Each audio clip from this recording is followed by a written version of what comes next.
আচ্ছা, এখন পর্যন্ত ভর্তি হয়েছে কয়জন বলো?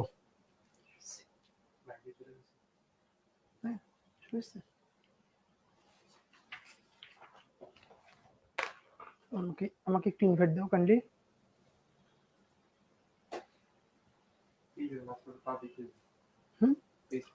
ও, সরাসরি মাস্ট ফরওয়ার্ডে যাব। ওকে।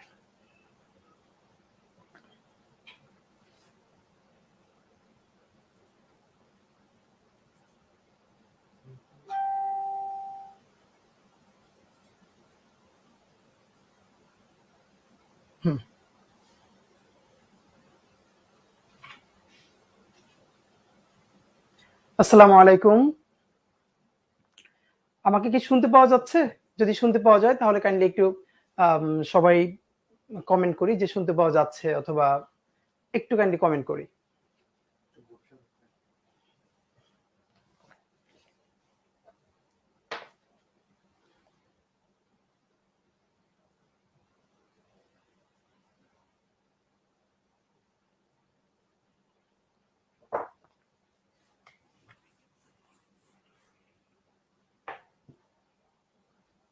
হ্যাঁ, শুনতে কি পাওয়া যাচ্ছে আমাকে?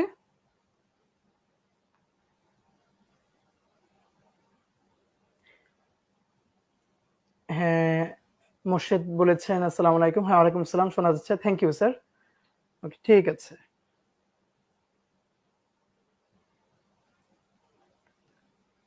ওকে, আমরা শুরু করছি।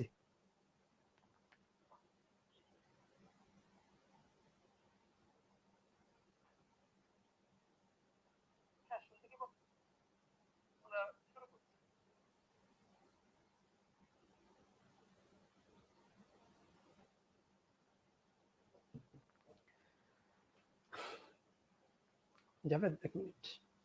জাভেদ,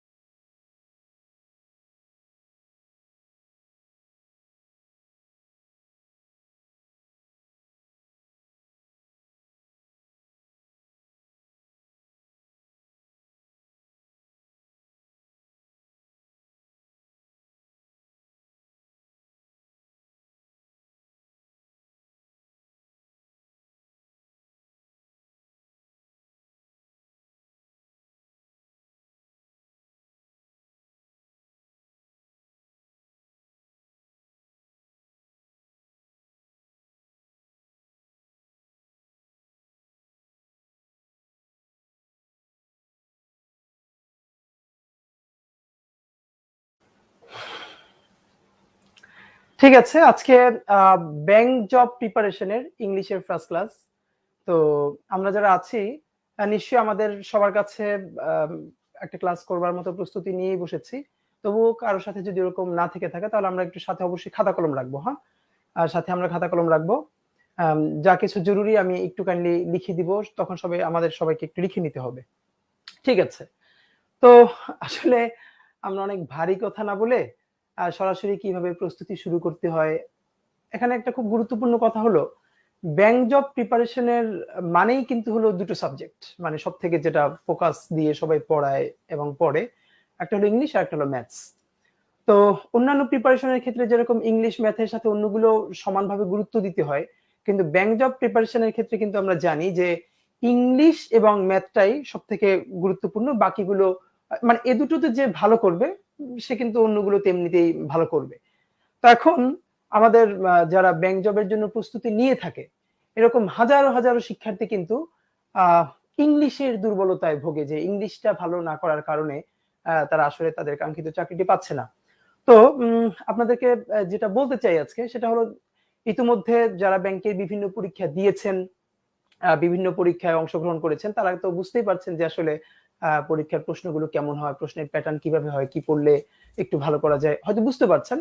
অনেকে 4, 5টা, 6টা পরীক্ষা দিয়েও আসলে প্রশ্নের প্যাটার্ন বুঝে উঠতে পারেন না। আমরা দীর্ঘদিন ধরে যেহেতু বিভিন্ন প্রতিষ্ঠানে পড়াচ্ছি, তো সেখান থেকেও যেটা অভিজ্ঞতা দেখা যাচ্ছে, একজন 10, 12টা বা 15টাও পরীক্ষা দিয়ে ফেলছে এবং সে প্রচুর পড়ছে, পরীক্ষাও দিচ্ছে, কিন্তু তার পরীক্ষা দিয়ে সে সন্তুষ্টি পাচ্ছে না যেভাবে পরীক্ষা হওয়া উচিত। এর একটি বড় কারণ, কথা বলে যেটা বোঝা যায় সেটা হলো পুরো প্রশ্নটা সম্বন্ধে তার একটা খুব ক্লিয়ার আইডিয়া নেই। এই পুরো একটা প্রশ্নটা সম্বন্ধে ক্লিয়ার আইডিয়া না থাকার কারণে কি হচ্ছে যে সে হয়তো এমন একটা জায়গা থেকে প্রচুর পড়ছে যেখান থেকে প্রশ্ন আসে কম, আবার যেখান থেকে প্রশ্ন বেশি আসে অল্প পড়েও সে জায়গাটা হয়তো সে একটু কম পড়ে ফেলছে। আবার কি হচ্ছে, সব থেকে বড় যে ভুলটা হচ্ছে, সকল কোচিং এ বিভিন্ন বইতে সে কি পড়ছে, ইংলিশের প্রচুর রুলস পড়ছে, পার্ট অফ স্পিচের উপরে, মডিফায়ারের উপরে শত শত রুলস সে পড়ছে, তাকে ক্লাসেও রুল পড়ানো হচ্ছে, রুল লিখে দেওয়া হচ্ছে। কিন্তু মুশকিল হলো, যেমন একজন স্টুডেন্টকে পড়ানো হচ্ছে যে মডিফায়ার পড়ানো হচ্ছে, তো মডিফায়ার পড়ানোর জন্য তাকে 3 বোর্ড 4 বোর্ড নিয়ম লিখে দেওয়া হলো, সেও খাতায় প্রচুর নোট করলো। এখন আমি এটা একদম আমার অভিজ্ঞতা থেকে বলছি, যেহেতু আমি দীর্ঘদিন ধরে যারা ব্যাংক জব এর পরীক্ষা দিচ্ছে তাদেরকে আমি ইংলিশের ক্ষেত্রে হেল্প করছি। তো আমি সেখান থেকে জানি, একটা যে কোনো ব্যাংকের পরীক্ষায় তো কোথাও 20টা প্রশ্ন থাকুক, কোথাও 25টা প্রশ্ন থাকুক, তো আমরা ধরে নিলাম যে 20টা প্রশ্ন আছে। এই 20টা প্রশ্নের মধ্যে কি হয় যে অনেকের ক্ষেত্রেই এই 20টা প্রশ্নের মধ্যে কিন্তু লেখা থাকে না যে কোনটা কোন টপিকের প্রশ্ন। যেমন লেখা থাকে না যে প্রশ্ন নাম্বার 1 থেকে 5 এটা হলো পার্ট অফ স্পিচের, প্রশ্ন নাম্বার 6 থেকে 10 এই প্রশ্নগুলো হলো মডিফায়ারের। এরকম যেহেতু বলা থাকে না, তো অধিকাংশ স্টুডেন্ট কি হয় যে প্রশ্নটা পড়ে সে বুঝতে পারে না এটা কোন চ্যাপ্টারের প্রশ্ন। এবং ব্যাংক জবের প্রশ্নের এখানেই একটা ভিন্নতা আছে, সেটা কি, আগের প্রশ্নগুলোতে প্রশ্নের উপরে একটা ডিরেকশন দিয়ে দেয়া হতো যে এই প্রশ্ন থেকে এটা করুন। ইদানিংকার প্রশ্নে কি হচ্ছে যে জাস্ট একটা বড় লাইন তুলে দেওয়া হচ্ছে, তার মধ্যে কিছু জায়গা আন্ডারলাইন করে দেওয়া হচ্ছে, অথবা মানে মাঝে মধ্যে পুরো কোনো ডিরেকশন ছাড়া শুধু বাক্য তুলে দেওয়া হয়। তো বাক্য তুলে দেওয়া বাক্য থেকে বুঝতে পারতে হয় এখানে ভুলভাল কি আছে অথবা কি করতে হবে। মানে একজনের দুর্দান্ত মানে যদি দখল না থাকে ইংরেজির প্রতি, তাহলে কিন্তু সে এই প্রশ্ন দেখেই মানে কিছু বুঝে উঠতে পারবে না। এখন আমাদের সমস্যাটা হয় কি, আমরা ক্লাসরুমে স্টুডেন্টদেরকে মডিফায়ারের 50টা রুল পড়াই, রিডান্ডেন্সি প্যারালালিজমের শত শত রুল পড়াই, কিন্তু এই রুল সে মুখস্থ করে, পরীক্ষার হলে তো ভাই রুল আসে না। যেমন কোন পরীক্ষাতে বলে না আপনি প্যারালালিজমের 5টি রুল লিখে দিন, আপনি রিডান্ডেন্সির 3টি রুল লিখে দিন। কি হয়, সেখান থেকে এক্সাম্পল আসে, বাক্য আসে, প্রশ্ন আসে। এখন আমাদের পড়াশোনার পদ্ধতিগত ভুলটা হচ্ছে এখানেই, পরীক্ষায় আসে প্রশ্ন, আমরা ক্লাসে পড়াই রুল। আবার উল্টো করে যদি বলি, আমরা ক্লাসে কি পড়াচ্ছি তাকে, শত শত রুল মুখস্থ করাচ্ছি, কিন্তু পরীক্ষায় তো রুল আসে না, পরীক্ষায় আসে হলো প্রশ্ন মানে বাক্য। তাহলে একটা স্টুডেন্ট রিডান্ডেন্সির অনেক রুল জানা সত্ত্বেও সে কিন্তু পরীক্ষার হলে গিয়ে রিডান্ডেন্সি থেকে প্রশ্ন আসা সত্ত্বেও আনসার করতে পারছে না। কেন? কারণ ওই প্রশ্নটা দেখেই সে বুঝতে পারছে না এই প্রশ্নটা কোন চ্যাপ্টারের। আমাকে অনেক স্টুডেন্ট বলেছে যে ভাইয়া, মানে এই প্রশ্নটার পাশে যদি কেউ বলেও দিত যে এই প্রশ্নটা কিন্তু রিডান্ডেন্সি চ্যাপ্টারের, তাহলে আমি আনসার করতে পারতাম। কিন্তু এত অল্প সময় প্রশ্ন পড়েই বুঝতে পারছিলাম না এটা আসলে কোন চ্যাপ্টারের। এখন এটা কেন হয়? এটা হওয়ার একমাত্র কারণ, আমরা ক্লাসে শত শত রুল পড়াই, সেখানে আমরা প্রশ্ন পড়াই না, মানে বাক্য পড়াই না, প্রয়োগ পড়াই না। আমরা পড়াই নিয়ম, পরীক্ষায় আসে প্রয়োগ। এই ভুলের কারণেই আমরা আর ভালো করতে পারি না। তার উচিত কি ছিল? উচিত হলো ভাই, রুল তো আমরা সেই ছোটবেলা থেকে শুরু করে মাস্টার্স পর্যন্ত সারা জীবন রুল পড়েছি। রুল পড়েই যদি ইংরেজি শেখা যেত, রুল পড়েই যদি ভালো করা যেত, তাহলে তো এখন আমাদের মাস্টার্স পাস করে আবার ক্লাস 8, 9, 10 ইন্টারের পড়াশোনা আমরা কেন করব? এর মানে এই যে রুল মুখস্থ করা না বুঝে না বুঝে, এটা শতভাগ ভুল ছিল। সেই ভুল থাকার কারণে এখন আমরা আবারও সেই ভুল করে পড়ি, কিন্তু পরীক্ষায় ভালো করি না। তাহলে সিস্টেমটা কি করতে হবে, কি আসলে করতে হবে যেটা ভাইয়া, আমরা রুল পড়বো না, আমরা সরাসরি প্রয়োগ পড়ব। তাহলে রুল তো লাগবে, হ্যাঁ। আগে রুল মানে আমরা কি করি, 10 লাইনের রুল পড়ি, একটা এক্সাম্পল পড়ি, এইটা করা যাবে না। কি করতে হবে, আমরা একটা রুলস পড়বো, তার থেকে 10টা এক্সাম্পল করব, 10টা বাক্যে প্রয়োগ দেখব। তাহলে হবে কি, ওই রকম একটা রুল থেকে যখন আমি 10টা বাক্য প্রয়োগ করব, 10টা বাক্যের মধ্যে তার প্রয়োগটা দেখব, তখন পরীক্ষার হলে ওরকম বাক্য দেখার সাথে সাথেই বুঝতে পারবো, ও এরকম বাক্য তো আমি প্র্যাকটিস করেছি। কিন্তু আমি এত রুল মুখস্থ করা সত্ত্বেও আমি পরীক্ষায় প্রশ্ন দেখে বুঝতে পারি না কেন এটা কোন চ্যাপ্টারের, কারণ আমি পড়েছি রুল, আমাকে পড়ানো হয়েছে রুল, পরীক্ষাতে রুল আসে না, আসছে প্রয়োগ। তাহলে আমাদের যেটা প্রথম ভুল ধারণাটা ভাঙতে হবে ভাইয়া, আমরা যেরকম একাডেমিক লাইফে শত শত রুল শিখে এসেছি, অর্থ না বুঝে, শব্দের অর্থ, বাক্যের অর্থ না বুঝে আমরা শুধু রুল পড়ে এসেছি, এগুলো কোনো কাজে আসবে না। আমাদেরকে কি করতে হবে? আমাদেরকে প্রচুর প্রয়োগ করতে হবে। এখন আমি একটা জিনিস আপনাদের সাথে একটু শেয়ার করতে চাই, সেটা হলো অনেকেই বলে থাকে যেটা যে আসলে বিসিএস এর ইংলিশ, ব্যাংকের ইংলিশ বা অন্যান্য ইংলিশের কি তফাৎ আছে? ইংলিশ তো ইংলিশ। আসলে এটাই সত্য। যেমন বিসিএস এর জন্য ইংলিশে টেন্স 12 প্রকার, ব্যাংকের জন্য তো আর 16 প্রকার না। তাহলে আবার যদি বলি যে ঠিক আছে, মানে গো মানে ব্যাংকে হলো যাওয়া, আর বিসিএস এ গো মানে খাওয়া, এরকম তো না। তাহলে আমরা বিসিএস এর ইংলিশ, ব্যাংকের ইংলিশ এরকম আলাদা করি কেন? এই আলাদা করার একটা জায়গা আছে। প্রথম কথাটা হলো আসলে এটা বড় একটা মার্কেটিং পলিসি। যারা পড়ান, কোচিং করান, বই লেখেন বা বইয়ের ব্যবসা করেন, তাদের ক্ষেত্রে একটা বড় মার্কেট ধরার জন্য তারা বিসিএস এর ইংলিশ, ব্যাংকের ইংলিশ, প্রাইমারির ইংলিশ এই কথাগুলো বলে থাকেন। আসলে এই কথাগুলো ঠিক না। English is English. আমাদেরকে যেটা করতে হবে ভাই, চমৎকার করে ইংলিশটা শিখতে হবে। একদম শূন্য থেকে শুরু করে শব্দের অর্থ আর বাক্যের অর্থ বুঝে বুঝে তৃপ্তি সহকারে ইংরেজিটা শিখতে হবে। আমি যখন ইংলিশটা শিখে ফেলবো, তখন বিসিএস এর জন্য বিসিএস এর প্রশ্ন প্যাটার্ন কিছুদিন সলভ করব, আমি বিসিএস এর জন্য ফিট হয়ে যাব। আমি যদি ব্যাংকের জন্য যখন আমি আগে ইংলিশটা তো পারি, এবার ব্যাংকের প্রশ্ন কিভাবে আসে, গত 2 বছরের প্রশ্ন আমি যখন সলভ করব, তখন ব্যাংকের জন্য আমি ফিট হয়ে যাব। এখন আমাদের হয় কি, আমরা ইংলিশটা শিখি পরে, আগে বিসিএস এর জন্য পড়ি, আগে ব্যাংকের জন্য পড়ি, এইগুলো পড়ে পড়ে ইংলিশটা কখন শুরু করব তখন আরো হতাশ হয়ে যাই। ভাই সেটা না করে আগে ইংলিশের যে গাঁথুনি, সেই গাঁথুনিটা মজবুত করতে হবে। তারপরে বিসিএস হোক আর ব্যাংক হোক, আমি শুধু প্রশ্ন প্যাটার্ন দেখবো, সেই অনুযায়ী প্র্যাকটিস করব, তাহলে ইনশাল্লাহ হয়ে যাবে। এখন আমি আজকে প্রথম ক্লাসে, যেহেতু এই ক্লাসটা আজকে সবার জন্য উন্মুক্ত করে দেওয়া হয়েছে, যারা এই লেকচারটি এখনই ভিডিওটি দেখছেন বা পরবর্তীতে দেখবেন, তাদের জন্য আমি একটি কথা বলতে চাই। অনেকেই যেই ব্যাপারটা না বোঝার কারণে এখনো বাজারে লক্ষ লক্ষ বই বিক্রি হয় যেগুলো ইংলিশের শুধু ট্র্যাডিশনাল রুলস দিয়ে ভরা, স্টুডেন্টরা প্রচুর কিনছে, অনেকে প্রচুর পড়ছে, কিন্তু কোনো উপকার পাচ্ছে না। একটু কথা ভাবে বলি, আপনাকে যেটা মনে রাখতে হবে, বাংলাদেশে যে ব্যাংকের প্রশ্নগুলো হয়, বিশেষ করে ব্যাংকের যে ইংলিশ প্রশ্নগুলো হয়, মনে রাখতে হবে আমাদের যেটা, সেটা হলো প্রত্যেকটা প্রশ্নের না একটা থিম আছে। যে এই যারা প্রশ্ন করে তারা শিক্ষার্থীদের কাছ থেকে বা যারা পরীক্ষা দিচ্ছে তাদের কাছ থেকে কি প্রত্যাশা করে, যে তারা তাদের কাছ থেকে কোন জিনিসটা তারা নিয়ে আসতে চায়। হ্যাঁ, বাংলাদেশের ব্যাংকের প্রশ্ন যারা করে, মনে রাখবেন ব্যাংকের ইংলিশ প্রশ্নটা হলো আইবি এর ইংলিশের স্ট্যান্ডার্ড। আবার বলছি, ব্যাংকের যে ইংলিশ, যেমন অনেকে যদি আইবি এর এমবি এর জন্য প্রস্তুতি নিয়ে থাকেন, তাহলে দেখবেন যে ব্যাংকের যেগুলো একটু মানে সিনিয়র অফিসার বা ভালো ভালো পোস্টের জন্য যে পরীক্ষাগুলো হয়, সেখানে যে ইংলিশ প্রশ্নের ধরন, সেটা কিন্তু অনেকটাই আইবি এর প্রশ্নের সাথে মিলে যায়।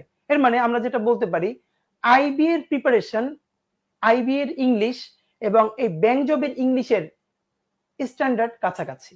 এখন আইবি এর ইংলিশ হোক আর ব্যাংকের ইংলিশ হোক, এই প্রশ্নটা যারা করেন তারা মূলত কোনটাকে মান ধরে বা কোনটাকে গুরুত্ব দিয়ে প্রশ্নটা করেন, দ্যাট ইজ ভেরি ইম্পর্টেন্ট। সেটা হলো আইবিএ এবং ব্যাংক জব, এই প্রশ্নকর্তারা এই অথরিটিটা চায়, কি চেক করতে চায় স্টুডেন্টদের মধ্যে থেকে, তারা আবার আমি বলছি ল্যাঙ্গুয়েজ ইফিসিয়েন্সি, তারা ল্যাঙ্গুয়েজ ইফিসিয়েন্সি বা ভাষাগত দক্ষতাটা চেক করতে চায়। তাহলে আবার আমি বলছি, মূলত এই ব্যাংকের যে ইংলিশ প্রশ্নটা, তার থেকে কি চেক করতে চায় তারা, একজন শিক্ষার্থীর বা যিনি পরীক্ষা দিচ্ছেন তার ইংরেজি ভাষাটার প্রতি দক্ষতা কত। আমি আবার বলছি, ট্র্যাডিশনাল গ্রামার না, তারা কি জানতে চায়, ওই ল্যাঙ্গুয়েজের উপরে তার ব্যবহারিক প্রয়োগ এর মানে প্রয়োগ করার বা ব্যবহারিক যে দক্ষতা সেটা কতখানি। এখন আমাদের ব্যাপারটা হলো এটাই, বিশেষ করে বিসিএস আর ব্যাংকের প্রিলির প্রশ্নের ক্ষেত্রে একটা পার্থক্য। সেটা হলো বিসিএস এর প্রিলিমিনারি প্রশ্নে এখন পর্যন্ত নতুনত্ব কিছু আনা হয়েছে, এর সাথে সাথে ট্র্যাডিশনাল যে প্রশ্নগুলো, মানে আমরা যে 9, 10 ইন্টার পর্যন্ত ট্র্যাডিশনাল গ্রামার গুলো পড়ে এসেছি, এই ট্র্যাডিশনাল প্রশ্ন থেকেও বা ট্র্যাডিশনাল চ্যাপ্টার গুলো থেকেও কিছু প্রশ্ন বিসিএস এ এখনো করা হয়। কেন করা হয় সেটা তাদের যুক্তি আছে যে যারা যা পড়ে আসছে সেটার মিনিমাম যেন একটা রিফ্লেকশন এখানে পায়। যদিও বিসিএস প্রিলির সাথে বিসিএস রিটেনের 1% সম্পর্ক নাই, আকাশ পাতাল পার্থক্য। কিন্তু ব্যাংকের প্রিলিতেই যেটা করে, ব্যাংকের প্রিলিতে সেই ট্র্যাডিশনাল গ্রামার কেউ অ্যালাউ করে না। সারা জীবন আমরা যা রুল পড়েছি, এই আন্দাজে অর্থ না বুঝে মুখস্থ করেছি, এগুলোর এক পয়সাও ব্যাংকের প্রশ্নে দাম নাই। তাহলে ব্যাংকের প্রশ্নে তারা আসলে কি শিখাতে চায়, তারা কি জানতে চায়, আমি ভাষাটা সম্বন্ধে কি জানি। তাহলে এবার ভাই আপনি আমাকে প্রশ্ন করতে পারেন যে আমি 1 মিনিট, তারা কি জানতে চায় আমি ভাষাটা সম্বন্ধে কি জানি। এবার ভাই আপনি আমাকে প্রশ্ন করতে পারেন।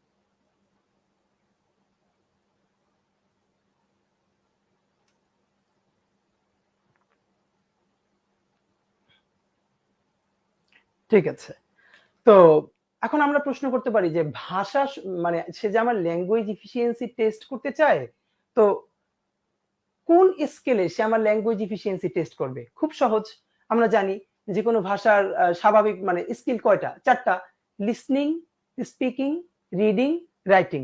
তো মজার ব্যাপার হলো ব্যাংক জবে সহজ করে তারা ভাষাগত দক্ষতাটা কিভাবে যাচাই করে, সেটা হলো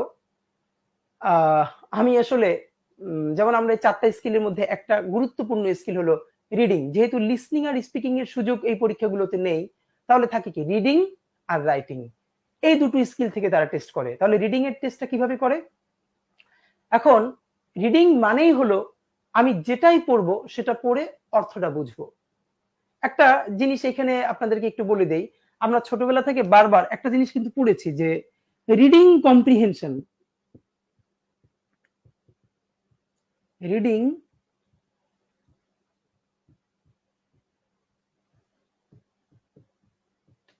রিডিং কম্প্রিহেনশন, আমরা কিন্তু এই শব্দটার সাথে পরিচিত। তো অনেককেই আমি জিজ্ঞেস করেছি যে আসলে ভাইয়া এই কম্প্রিহেনশন শব্দটার অর্থ কি? কম্প্রিহেনশন, তো আসলে অনেকেই কিন্তু এটা বলতে পারে না। আসলে কম্প্রিহেনশন শব্দটি এসেছে কম্প্রিহেন্ড থেকে। কম্প্রিহেন্ড মানে কি? কম্প্রিহেন্ড মানে হলো কোনো কিছু বোঝা বা উপলব্ধি করা। আবার বলছি, কম্প্রিহেনশন শব্দটি কোন শব্দ থেকে এসেছে? কম্প্রিহেন্ড থেকে। কম্প্রিহেন্ড মানে হলো কোনো কিছু বোঝা বা উপলব্ধি করা। তাহলে রিডিং কম্প্রিহেনশন যে ছোটবেলা থেকে আমরা পড়েছি, সেই রিডিং কম্প্রিহেনশন ব্যাপারটার মানে কি ছিল? মানে কোনো একটা কিছু প্যাসেজ আকারে কোনো একটা অনুচ্ছেদ দেয়া থাকবে, সেইটা আমি ইংলিশে পড়ে আমি কি বুঝি, মানে আমার কি বুঝ বা উপলব্ধি তৈরি হলো, সেটাকেই বলে হলো রিডিং কম্প্রিহেনশন। মানে পড়ে বোঝা, পড়ার পরে যে উপলব্ধি, পড়ার পরে যে বুঝ তৈরি হয়, সেটাকে বলা হলো রিডিং কম্প্রিহেনশন।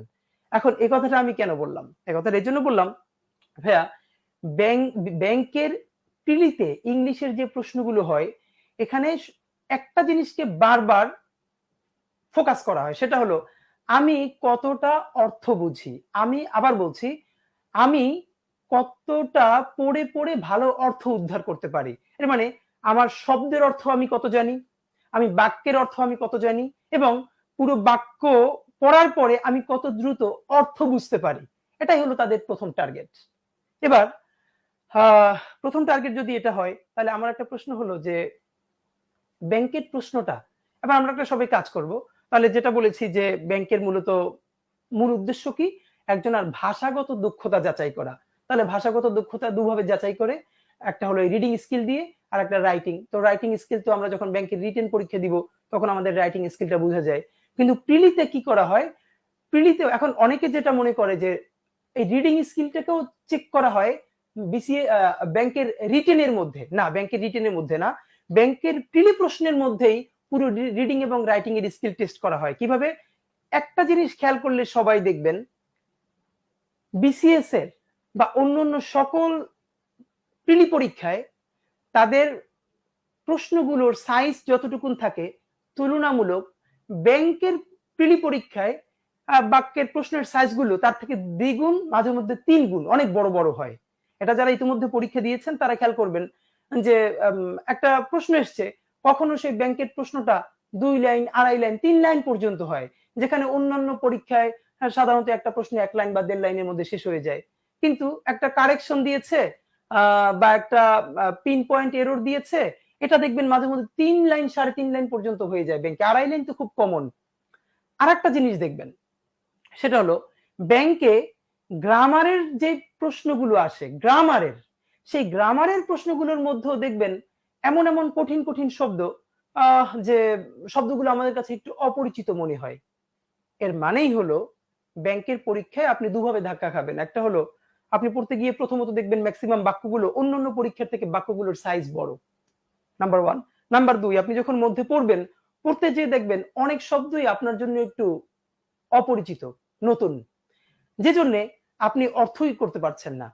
তাহলে ব্যাংকের পরীক্ষায় ভালো করতে হলে দুটো কাজ করতে হবে। প্রথমত কাজ হলো আমাদেরকে প্রচুর শব্দের অর্থ জানতে হবে, শব্দের প্রয়োগ জানতে হবে এবং বাক্যের অর্থ জানতে হবে। প্রথমে শব্দের অর্থ, সেই শব্দটা কিভাবে বাক্যের মধ্যে বসে সেটা আমাদেরকে প্রয়োগ জানতে হবে। তাহলে এখন কথা হলো ভাই, এটা আসলে কি মনে চাইলেই কি 2 দিন 4 দিনের মধ্যে শব্দের অর্থ, বাক্যের অর্থ এগুলো কি মানে বোঝা সম্ভব না? 2-4 দিনে সম্ভব না। এই জন্য একটা সময় দরকার। একটা সময় নিয়মিতভাবে প্র্যাকটিস করলে, সঠিক নির্দেশনা অনুযায়ী চললে তাহলে এটা সম্ভব। দ্বিতীয় প্রশ্ন আসতে পারে, ভাই শব্দের অর্থ, বাক্যের অর্থ না জেনেও কোনো উপায় আছে কিনা? হ্যাঁ, এইটা হলো মানে এখন যেহেতু যে তো এটার উপায় হলো, এই উপায়ের জন্য লক্ষ লক্ষ বই মার্কেটে চলে, সবাই কিনে পড়ে, কিন্তু খুব কম মানুষই কিন্তু প্রত্যাশিত চাকরিটা পায়। কারণ হলো, আপনাকে একটা পরামর্শ দেই, আপনি ভাই যদি ব্যাংকের জন্য সিরিয়াসলি মানে আপনি চেষ্টা করে থাকেন, অন্তত ব্যাংক প্রিপারেশনের ক্ষেত্রে আপনি যখনই কোনো ইংলিশ বই কিনবেন, আপনি বইটা কেনার আগে 5 মিনিট সময় দিবেন। 5 মিনিট 10 মিনিটে বইটা উল্টে পাল্টে দেখবেন, এর মধ্যে যত ইংলিশ শব্দগুলো আছে সেই ইংলিশ শব্দের পাশে বাংলা অর্থ দেয়া আছে কিনা, যতগুলো ইংলিশ বাক্য দেয়া আছে সেই বাক্যর সাথে বাক্যের বাংলা অর্থ দেয়া আছে কিনা। যদি শব্দের অর্থ এবং বাক্যের অর্থ দেয়া না থাকে, এই বই আপনাকে 1 পয়সারও হেল্প করবে না। কারণ ব্রাদার, আপনি পুরো মানে ব্যাংকের প্রিলিটা ডিপেন্ড করবে আপনি কত শব্দের অর্থ জানেন, আপনি কতটা বাক্যের অর্থ পড়ে বোঝেন এবং শব্দের প্রয়োগ বোঝেন। ঠিক আছে? তো এগুলোই আমরা আসলে আমাদের সাথে যারা আপনারা থাকবেন তাদেরকে আমরা চেষ্টা করব যে ট্র্যাডিশনাল যত নিয়ম কানুন আছে, হাজারো রুল মুখস্থ না করে আমরা শুধু শব্দের অর্থ, বাক্যের অর্থ ধরে ধরে তৃপ্তি নিয়ে আমরা ইংলিশটা শিখব। দ্বিতীয়ত, আমরা প্রিলিটাই এমন ভাবে প্রস্তুতি নিব যে প্রিলির পরে যেন আমরা এই প্রিলির প্রস্তুতি থেকেই যেন আমরা রিটেনে ভালো করতে পারি।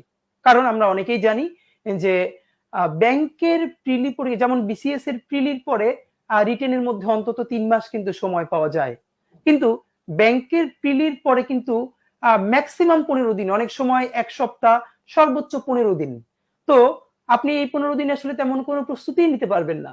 সেক্ষেত্রে যদি আপনি সত্যি একজন ব্যাংকার হতে চান, আপনার জন্য সব থেকে ভালো পরামর্শ হলো আপনি চমৎকার করে একদম শূন্য থেকে শুরু করে আগের সকল নিয়ম কানুন, ট্র্যাডিশনাল যত গ্রামার জীবনে পড়েছেন, ভাই একটা কথা বলছেন বুঝতে হবে, আমরা তো ছোটবেলা থেকে কম ইংলিশ পড়িনি সবাই, তাই না? তো সেভাবেই যদি মানে সেগুলো যদি মানে সেভাবেই যদি এখন আবার পড়ি, সে আবার আগের মতো শুধু নিয়ম লেখি, তাহলে আগে যেটা পড়ে এসেছি সেটা দিয়ে এখন আমার উপকার হচ্ছে না কেন? এখন আমি পরীক্ষা দিয়ে আমি ভালো করছি না কেন? অথচ আমি আগে যেভাবে এত পড়েছি সেটা দিয়ে আমি এখন উপকার পাচ্ছি না, তবুও আমি আবার আগের মতো করেই শিখছি। এটা তো ভুল। তাহলে কি করতে হবে? ভাইয়া ২ টা সমীকরণে আপনাকে আসতে হবে। প্রথমত, যদি আগের আমাদের পড়াশোনার পদ্ধতি সঠিক হয়ে থাকে তাহলে প্রশ্ন পদ্ধতি ভুল। কিন্তু আমরা জানি ব্যাংক জব বা আইবি এর যে প্রশ্ন পদ্ধতিটা স্ট্যান্ডার্ড, এটা হলো একটা ইন্টারন্যাশনাল স্ট্যান্ডার্ড। এটা বাংলাদেশি স্ট্যান্ডার্ড মেইনটেইন করে করা হয় না। তাহলে এটা যদি সঠিক হয় তাহলে এটার সাথে সিদ্ধান্ত নিতে হবে আমরা ছোটবেলা যেভাবে অর্থ না বুঝে শুধু মুখস্থ করেছি রুল, সেই পদ্ধতিটা ভুল ছিল। তাহলে এখন আমাদেরকে কি করতে হবে? এখন এই প্রশ্ন আমরা ভালো উত্তর করতে হলে আমাদেরকে শুদ্ধভাবে শিখতে হবে। আর শুদ্ধভাবে শেখার পদ্ধতি কি? শব্দের অর্থ জানতে হবে, বাক্যের অর্থ জানতে হবে। এটাই। শব্দের অর্থ, বাক্যের অর্থ কি একদিনে জানা যাবে না? একদিনে জানা যাবে না। তবে আস্তে আস্তে শুরু করলে একটা সময় এমনিতেই আপনি এভাবে, যখন আপনার প্রথম দিকে অনেক কষ্ট হবে শব্দ অর্থ ধরে পড়তে, বাক্যের অর্থ ধরে পড়তে, কিন্তু কারণ আমরা বছরের পর বছর অর্থ ছাড়া শিখেছি। এখন কথা হলো ভাই, অর্থ ছাড়া শিখে যদি আমরা পার পেয়ে যেতে পারতাম শুধু গ্রামার, ট্র্যাডিশনাল গ্রামার পড়ে, বস্তা বস্তায় গ্রামার এর রুল পড়ে, যদি আমরা পার পেয়ে যেতে পারতাম তাহলে কোনো অর্থের দরকার ছিল না। কিন্তু আমি তো এরকম শত শত স্টুডেন্ট দেখেছি যে পুরো গ্রামার বইয়ের ফার্স্ট টু লাস্ট সকল রুল মুখস্থ তার, কিন্তু অদ্ভুত সে মানে 2 পৃষ্ঠা শুদ্ধ করে ইংলিশ লিখতে পারে না তাকে লিখতে দিলে, কিন্তু তার দুনিয়ার সমস্ত গ্রামারের রুল মুখস্থ, সে লিখতে পারছে না। তাকে যখন মাত্র বড় প্যাসেজ তো দূরের কথা, যখন 3 লাইনের একটা ইংলিশ বাক্য পড়তে দেওয়া হয় সে পড়ে অর্থ উদ্ধার করতে পারছে না, কিন্তু সে সব রুল জানে। এর মানে এই অর্থ ছাড়া রুল জানা আপনাকে 1 পয়সাও হেল্প করবে না। তাহলে আমরা যেটা মনে রাখতে হবে, meaning is the best grammar. আবার বলছি, শব্দের অর্থ, বাক্যের অর্থ, এইটা যদি আপনি বুঝেন, এইটাই হলো আপনার একমাত্র গ্রামার। আপনি আর কোনো গ্রামার না পারলেও আপনি যদি শুধু শব্দের অর্থ আর বাক্যের অর্থ আস্তে আস্তে শিখতে পারেন, এটাই আপনার সব থেকে বড় গ্রামার। কারণ এই শব্দের অর্থ আর বাক্যের অর্থ দিয়েই আপনি অনুবাদ করবেন। আপনি যদি শব্দের অর্থ জানেন, আপনি যদি বাক্যের অর্থ করতে জানেন, তাহলে আমাদের ব্যাংকের রিটেনে যে ইংলিশ থেকে বাংলা অনুবাদ আসে সেই অনুবাদ আপনি পারবেন। ইংলিশ থেকে বাংলা, বাংলা থেকে ইংলিশ অনুবাদ আপনি কি তাহলে করতে পারবেন। এখন আমার কথা হলো ভাইয়া, কেউ যদি শব্দের অর্থ আর বাক্যের অর্থ না বুঝে শুধু গ্রামার দিয়ে প্রচন্ড মুখস্থ শক্তি তার আছে, সে কোনোভাবে প্রিলি পাস করে ফেললো, ভেরি গুড, অনেকে প্রিলি পাস করে ফেলতে পারে, রিটেনে সে কি করবে এটা হলো আমার প্রশ্ন। কারণ আপনারা জানেন ব্যাংক জবের রিটেনে ইংলিশে কখনো 100, 120, 80 এরকম বিভিন্ন জায়গায় আসে। তো আমরা ধরলাম একটা স্ট্যান্ডার্ড মার্ক ধরলাম 100। ভাই 100 মার্কস যদি রিটেনে থাকে ইংলিশে, তার মধ্যে 50ই হলো অনুবাদ, ইংলিশ থেকে বাংলা, বাংলা থেকে ইংলিশ। তাহলে এবং সেই ইংলিশ গুলো কিন্তু আমাদের একদম গতানুগতিক ইংলিশ না, ইন্টারন্যাশনাল বিভিন্ন জার্নালের কোনো একটা প্যাসেজের একটা অংশ তুলে দেওয়া হয়। তো যে একটা শব্দের অর্থ প্রিলির সময় মুখস্থ করে নাই বা দুটো লাইন পড়ে অর্থ করার চেষ্টা করে নাই বা যোগ্যতা তার ছিল না, সে এখন কিভাবে 7 লাইন 8 লাইন ইংলিশ অনুবাদ করবে? সে কিভাবে বাংলা থেকে ইংলিশ অনুবাদ করবে? সে কিভাবে বিরাট একটা এসে লিখবে? এখানে তো মুখস্থ করলে জীবনে কমন পড়বে না। তাহলে সে কোনোভাবে অর্থ না বুঝে বস্তায় বস্তায় গ্রামার পড়ে সে কোনোভাবে হয়তো প্রিলি পাস করতেও পারে, রিটেন সে কোনোদিনই পাস করবে না যদি সে শব্দের অর্থ, বাক্যের অর্থ না বোঝে, বুঝে বুঝে পড়ার অভ্যাস সে তৈরি করতে না পারে। তাহলে এটা তো আসলে একটু কঠিন। হ্যাঁ, আমাদের জন্য কঠিন, কারণ আমরা অন্যভাবে এতদিন পড়ে এসেছি। আমরা যদি এখন আবার শুরু করি, 1-2 মাস প্র্যাকটিস করি, তাহলে এটাই মনে হবে সব থেকে সহজ। ভেরি গুড ভাই। তাহলে এবার আমরা একটা কাজ করি, সবাই একটু হাতে খাতা কলম নেই।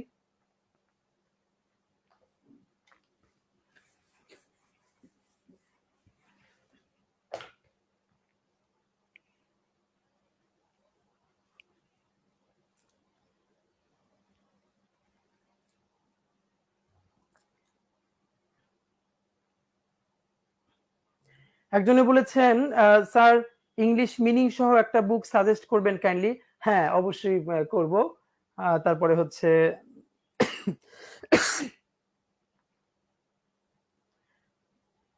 হ্যাঁ, রুদ্র বলেছেন নমস্কার স্যার। হ্যাঁ, নমস্কার ভাইয়া। ঠিক আছে, এবার একটু আমি কাজ করব, আপনারা একটু সবাই লিখবেন আমার সাথে। কি লিখতে চাই আমি লিখতে চাই মূলত আমরা একটা এবার মনে রাখবেন, যে কোনো পড়াশোনার আমরা কি করি, পুরো প্রশ্নটা সম্বন্ধে একটা ভালো আইডিয়া না নিয়েই না হঠাৎ করে পড়তে শুরু করি এবং পরীক্ষাও দিয়ে ফেলি। অনেকেই না 2টা 3টা 4টা বা 5টা পরীক্ষা দেবার পরে সে বুঝতে পারে যে আসলে কি পড়া উচিত আর কি পড়া উচিত না। তাহলে এটা যদি সে পরীক্ষার আগেই বুঝতে পারতো, পড়াশোনা যখন শুরু করে তখনই সে বুঝতে পারতো, তাহলে কিন্তু সে অনেক বেশি এগিয়ে থাকতো। আমি এখন আমরা যেটা চেষ্টা করব খুব সংক্ষেপে, আসলে যেহেতু ব্যাংকের পরীক্ষা এক এক ব্যাংক একটু কারা নিচ্ছে, কিভাবে নিচ্ছে, যেমন এটা কি আর্টস ফ্যাকাল্টি নিচ্ছে নাকি বিজনেস ফ্যাকাল্টি নিচ্ছে নাকি মানে কোন কর্তৃপক্ষ নিচ্ছে, সেটার উপরে যেহেতু একটু ভ্যারি করে। কিন্তু আমরা একটা কাজ করব যে আমরা কমন একটা স্ট্যান্ডার্ড ধরে আমরা আগাবো। এরপরে হয়তো ফ্যাকাল্টি বা বিভিন্ন অথরিটি অনুযায়ী একটু একটু চেঞ্জ হতে পারে, সেটা ভিন্ন ব্যাপার। আমরা ধরে নিলাম যে ব্যাংকের প্রিলি পরীক্ষায় কখনো আসে 20, কখনো 25, তো আমরা মিনিমাম অন্তত প্রিলির জন্য 20 মার্কস ধরলাম।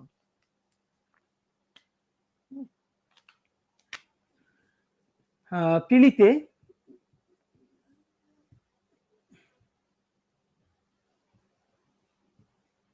20 বা 25।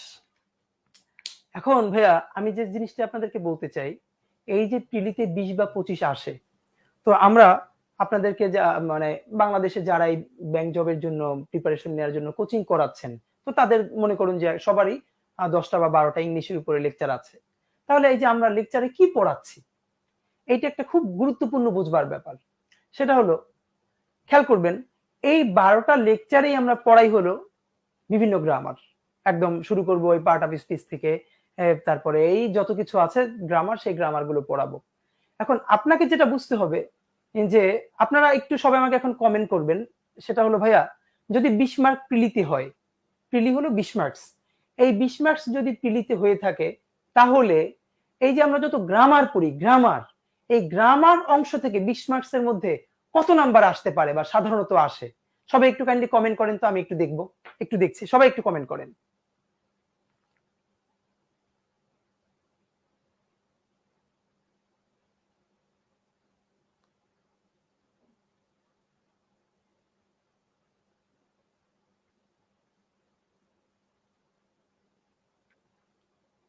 একটু সবাই কাইন্ডলি কমেন্ট করেন যে 20 মার্কস যদি ইংলিশে প্রিলিতে আসে ইংলিশে, তাহলে সেখান থেকে আমরা যত গ্রামার পড়ি সেখান থেকে কত নাম্বার আসতে পারে সাধারণত?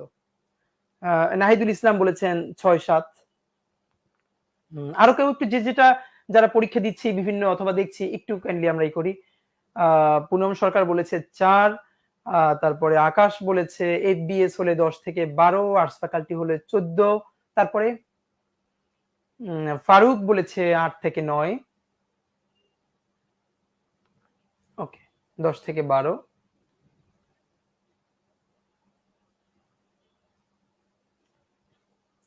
ঠিক আছে, তাহলে এবার আমার একটা দেখুন, অনেকেই আপনারা যেটা বলেছেন মোটামুটি অন অন এভারেজ অনেকে যেটা যে অর্ধেকের মতো গ্রামার থেকে আসে। এখন এইখানে একটা খুব গুরুত্বপূর্ণ কথা কি জানেন, দুটো কথা বলি। প্রথমত হচ্ছে এই যে সরাসরি গ্রামার থেকে যে প্রশ্নগুলো ব্যাংকে আসে, সেই প্রশ্নগুলোরও যারা প্রচুর গ্রামার পারে, ছোটবেলা থেকে গ্রামার মুখস্থ করে শেষ করে ফেলেছে, তারাও সেই প্রশ্নগুলোর অধিকাংশ উত্তর করতে পারে না। মানে প্রশ্নগুলো গ্রামারের, কিন্তু সেখানেও এত বেশি ভাষাগত দক্ষতার প্রয়োগ থাকে, এর মানে গ্রামারেরই ভুল, কিন্তু পুরো বাক্যের শব্দের অর্থ বা বাক্যের অর্থ অনুমান করতে না পারার কারণে সেই প্রশ্নের উত্তর অধিকাংশ করতে পারে না। এখন আমি সেই কথাটা পরে বলবো, আমি একটা যেটা কথা বলতে চাই ভাইয়া, আমি এর আগে বিসিএস এর ক্লাসেও সেটা তো আর সবার জন্য উন্মুক্ত ছিল না, যেহেতু তো সেখানেও আমি মানে নাম্বারের বিভাজনটা বলেছিলাম। তো আজকে এই কথাটা বলা, আজকে আমি এতক্ষণ যত কথা বলেছি এর মধ্যে এখন আগামী 10 মিনিট যে কথা বলবো, এই 10 মিনিট সবচেয়ে আমার কাছে মনে হয় যে সব থেকে গুরুত্বপূর্ণ। কেন গুরুত্বপূর্ণ? সেটা হলো, আপনি পড়াশোনা শুরু করবেন, পড়াশোনা শুরু করতে যে আপনার কাছে, আপনি যখন ইংলিশ পড়বেন, ইংলিশের মধ্যে কিছু টপিক আপনার কাছে সহজ মনে হয়, কিছু টপিক কঠিন মনে হয়, তো আপনি সব টপিক তো সমানে পড়বেন না। তো কোনটা কিভাবে পড়বেন, কোনটা বেশি গুরুত্ব দিবেন, কোনটা একটু ছেড়ে দিবেন? আপনি কি 20-এ 20 পেতে চান, 20-এ 20 পাওয়ার জন্য পড়বেন? আপনি 20-এ 20 পাওয়ার জন্য পড়লে তো আপনার চাকরিই হবে না। আপনাকে কিছু জিনিস ছেড়ে পড়তে হবে। তাহলে কোনটা ছাড়বেন আর কোনটা শক্ত করে ধরবেন? তো এই হিসেব নিকেশটা আমি পড়তে বসার আগে করতে পারা দরকার। এখন আমরা সেটা কেউ করতে পারি না, কারণ আমি তো জানিই না যে কোনখান থেকে কতটা প্রশ্ন আসে, কিভাবে পড়লে কতগুলো বেশি আমি শিখতে পারবো। সেই জন্য আমি যেটা একটু এখন বলতে চাই, সংক্ষেপে আপনাদেরকে একটা আইডিয়া দিব। দেখুন ভাই, আমরা করি কি, আমরা পুরো ক্লাসে 12, 13, 14টা ক্লাসে যেই গ্রামার পড়ে এসেছি সেই গ্রামার গুলো আবার পড়াই। আচ্ছা, এই যত গ্রামারই পড়াই সেখান থেকে কয়টা প্রশ্ন আসে? যদি 20 মার্কের হয় প্রশ্ন, তাহলে সর্বোচ্চ 6 থেকে 7টা। তাহলে বাকি প্রশ্নগুলো কোত্থেকে আসে? এখন আফসোস হলো, সেই বাকি প্রশ্নগুলো যেখান থেকে আসে, বাংলাদেশের কোনো কোচিং এই ক্লাসরুমে সেই জায়গাগুলো স্টুডেন্টদেরকে পড়ানো হয় না। কেন পড়ানো হয় না? যুক্তিও আছে। এই জন্য যে আসলে সেগুলো সব মুখস্থ আইটেম, ওগুলো স্টুডেন্টরা নিজেরাই পড়ে নিবে। তো এখন কথা হলো, ওই মুখস্থ আইটেম পড়ে নিবে, এই জন্য টিচাররাও ক্লাসে পড়ায় না, স্টুডেন্টরা নিজেরাও কোনোদিন পড়ে না। টিচাররা কি করে, যে 7 মার্ক সর্বোচ্চ গ্রামার আসবে, পুরো 3 মাস ধরে সেই গ্রামার পড়ায়।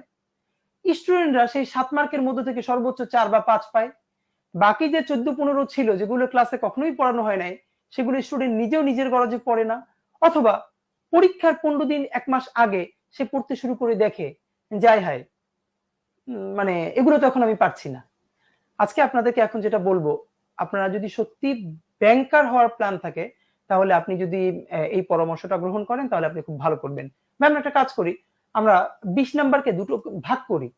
একটা পার্ট হলো একদম গ্রামার, আর একটা পার্ট হলো আমরা বলতে পারি ভাষাভিত্তিক ব্যাকরণ বা আমরা একটু সহজে বোঝানোর জন্য বলি ল্যাঙ্গুয়েজ। এখন ভাষাভিত্তিক ব্যাকরণ বলতে কি বোঝানো হয়? দেখুন, ছোটবেলা আমরা যখন বাংলা ব্যাকরণ পড়েছি, আমরা কিন্তু দু ধরনের ব্যাকরণ পড়েছি বাংলা ব্যাকরণের মধ্যে।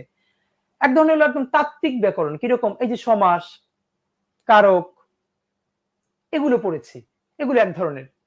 আবার আমরা কিন্তু ব্যাকরণ বইয়ের মধ্যেই কিছু জিনিস মুখস্থ করেছি, যেমন সমার্থক শব্দ, বিপরীত শব্দ, এক কথায় প্রকাশ, বাগধারা, এরপরে যে শুদ্ধিকরণ, এগুলো কিন্তু পড়েছি।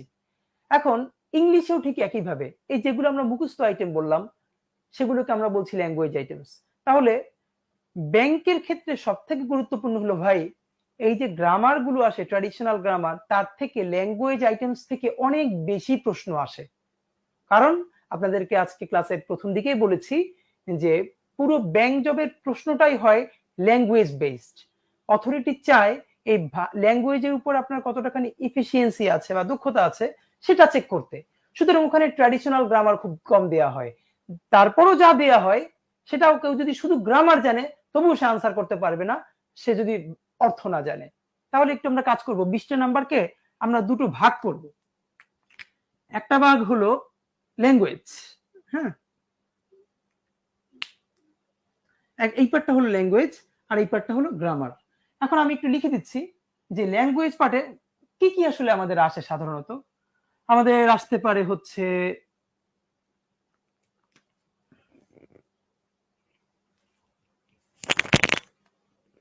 এক নম্বরে, আমরা একটু সবাই এবার লিখে ফেলবো,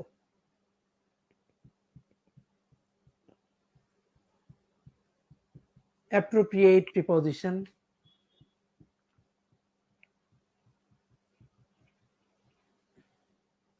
দুই নম্বরে গ্রুপ ভার্ব বা ফ্রেজাল ভার্ব, তিন নম্বরে ইডিয়ামস অ্যান্ড ফ্রেজ, চার নম্বরে ওয়ান ওয়ার্ড সাবস্টিটিউশন, পাঁচ নম্বরে সিনোনিম অ্যান্ড অ্যান্টোনিম, ছয় নম্বরে স্পেলিং, সাত নম্বরে অ্যানালজি। আমি কি কি লিখলাম আবার একটু পড়ে দিচ্ছি, সবাই ক্যান্ডি লিখে ফেলবেন। হ্যাঁ, আমি লিখেছি এক নম্বরে অ্যাপ্রোপ্রিয়েট প্রিপোজিশন, দুই নম্বরে গ্রুপ ভার্ব বা ফ্রেজাল ভার্ব, তিন নম্বরে ইডিয়ামস অ্যান্ড ফ্রেজ, চার নম্বরে ওয়ান ওয়ার্ড সাবস্টিটিউশন বা এক কথায় প্রকাশ, পাঁচ নম্বরে লিখেছি সিনোনিম অ্যান্ড অ্যান্টোনিম, দুটোকে একসাথে লিখেছি, ছয় নম্বরে লিখেছি স্পেলিং, সাত নম্বরে হলো অ্যানালজি। সবাই একটু লিখে ফেললে, যদি লেখা শেষ হয়ে যায় তাহলে লিখে ফেলেন ডান, যদি লেখা শেষ হয় তাহলে আমাকে একটু লিখে দেন, কমেন্ট করেন ডান।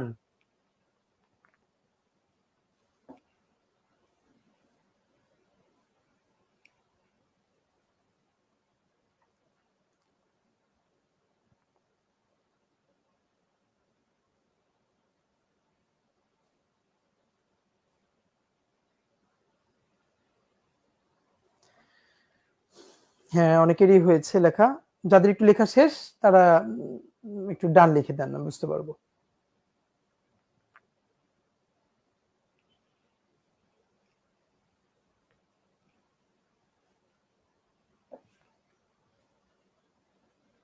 ঠিক আছে, অনেকেরই লেখা হয়ে গেছে।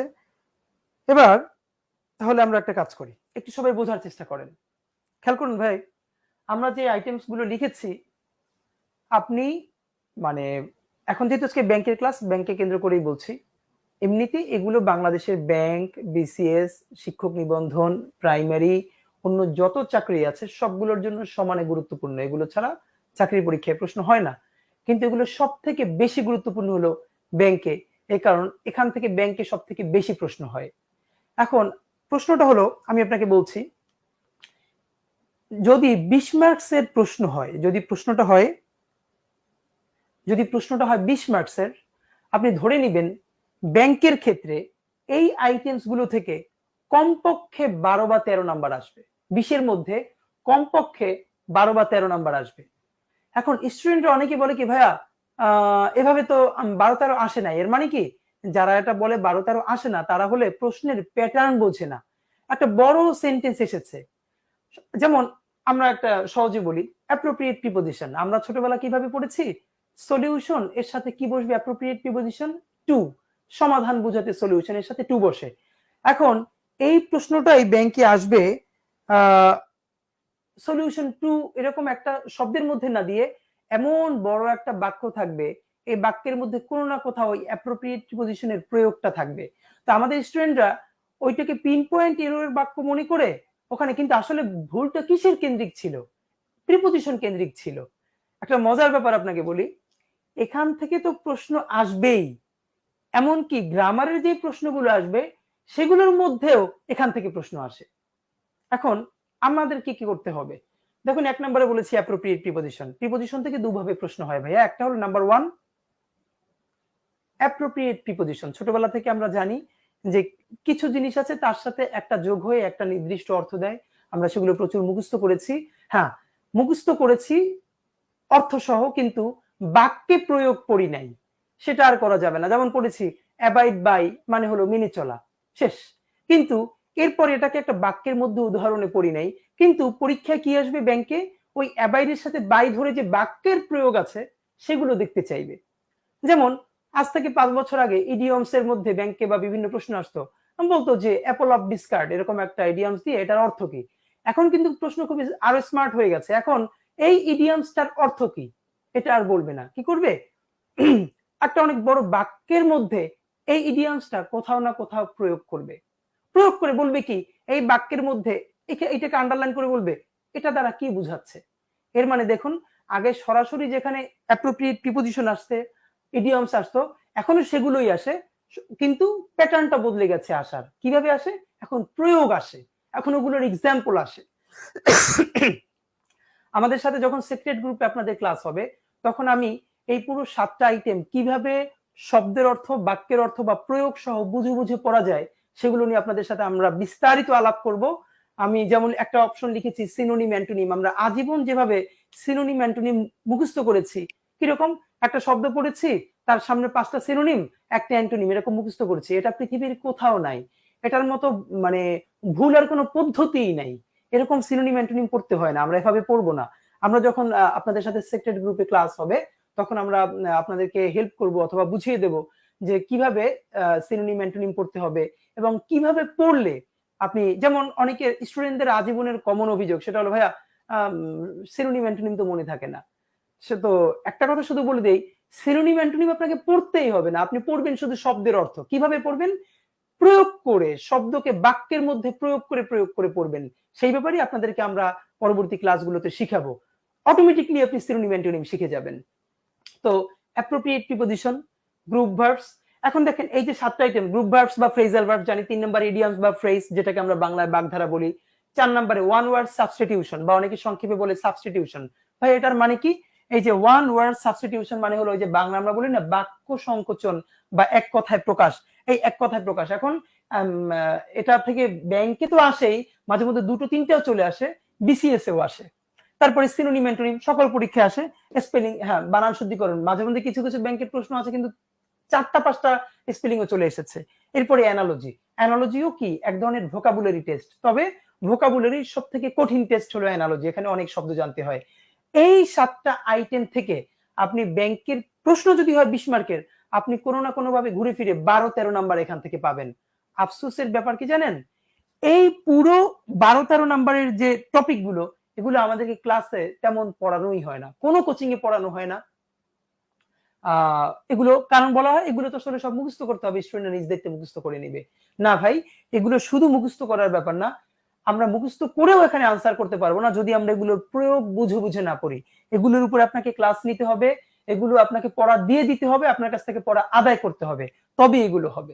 তাহলে আপনাকে একটা পরামর্শ দেই, আজকেই প্রথম বলছি, আপনি যদি সত্যি ভালো একটা চাকরি প্রত্যাশা করেন, তাহলে আপনার কাজ হলো আজকে থেকে আপনি এই 7টা আইটেম বাসায় বসে নিজে নিজে পড়তে শুরু করবেন।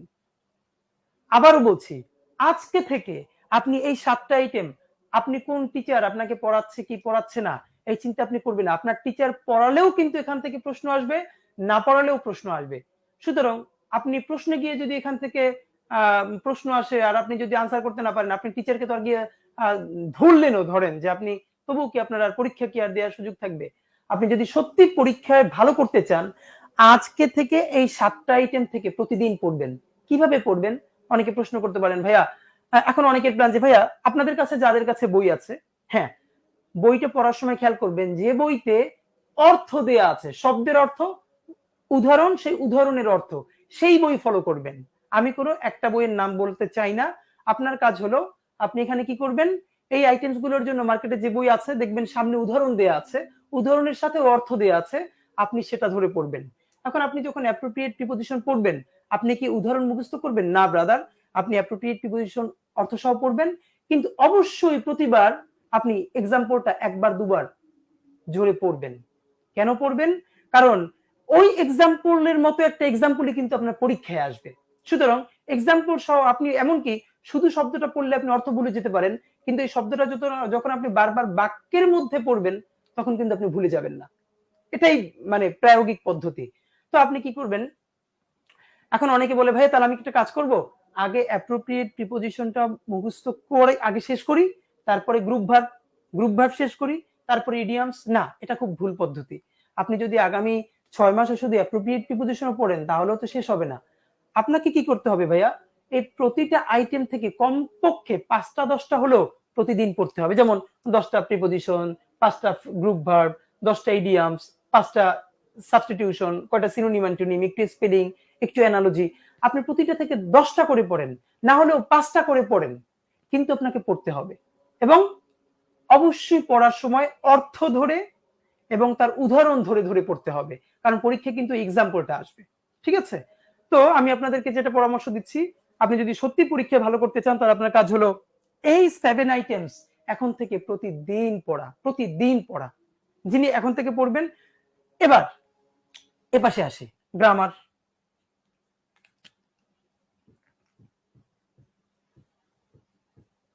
আচ্ছা ভাই, গ্রামারে আমরা আপনাদেরকে কি পড়াবো? আচ্ছা, সেটা আমি লিখে না দিয়ে, যে দেখুন আপনাদের কাছে নিশ্চয়ই অনেকের কাছে আছে যে আমাদের মার্চ ফরওয়ার্ডের যে ব্যাংক জবের ইংলিশ ম্যাটেরিয়াল, হ্যাঁ, একটা অসাধারণ বই। তো এই ব্যাংক জব ম্যাটেরিয়াল আপনাদের যাদের হাতে আছে অথবা অনেকের কাছে পিডিএফ আছে, তো দেখবেন এইটার প্রথম দিকেই কিন্তু একটা কন্টেন্ট দেয়া আছে ক্লাসের, কোন ক্লাসে আমরা কি কি গ্রামার পড়বো। এর মানে আপনি কন্টেন্টটা দেখলেই কিন্তু, আমি একটু পড়ে দেই, যেমন সাবজেক্ট ভার্ব এগ্রিমেন্ট, না, তারপরে নাউন, অ্যাডজেক্টিভ, ভোকাবুলারি, প্রোনাউন, এরপরে ভার্ব, প্যারালালিজম, মডিফায়ার, ডিগ্রি, তারপর হলো কন্ডিশনাল, ইনভার্সন, এরপরে হচ্ছে ডিকশন, তারপরে হলো সেন্টেন্স কমপ্লিশন, প্রিপোজিশন, অনেক কিছু।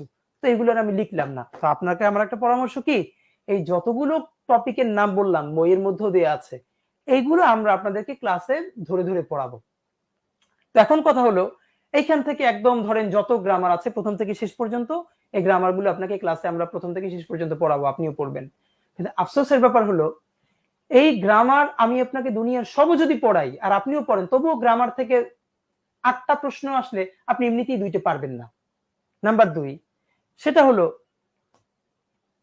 এই গ্রামার এমন একটা ব্যাপার, আপনি যদি কম পারেন বা মোটামুটি পারেন, আপনার পরীক্ষার 1 মাস বা 1.5 মাস আগে আপনার যদি একজন ভালো টিচার থাকে, কোনো একজন হেল্পিং হ্যান্ড থাকে, সে আপনাকে যদি ভালো করে পড়ায়, তাহলে গ্রামার থেকে যদি 10 আসে, 10-এর মধ্যে 6-7 আপনি এমনিতেই পারবেন, যদি 1 মাস আগেও কেউ ভালো করে পড়ায়।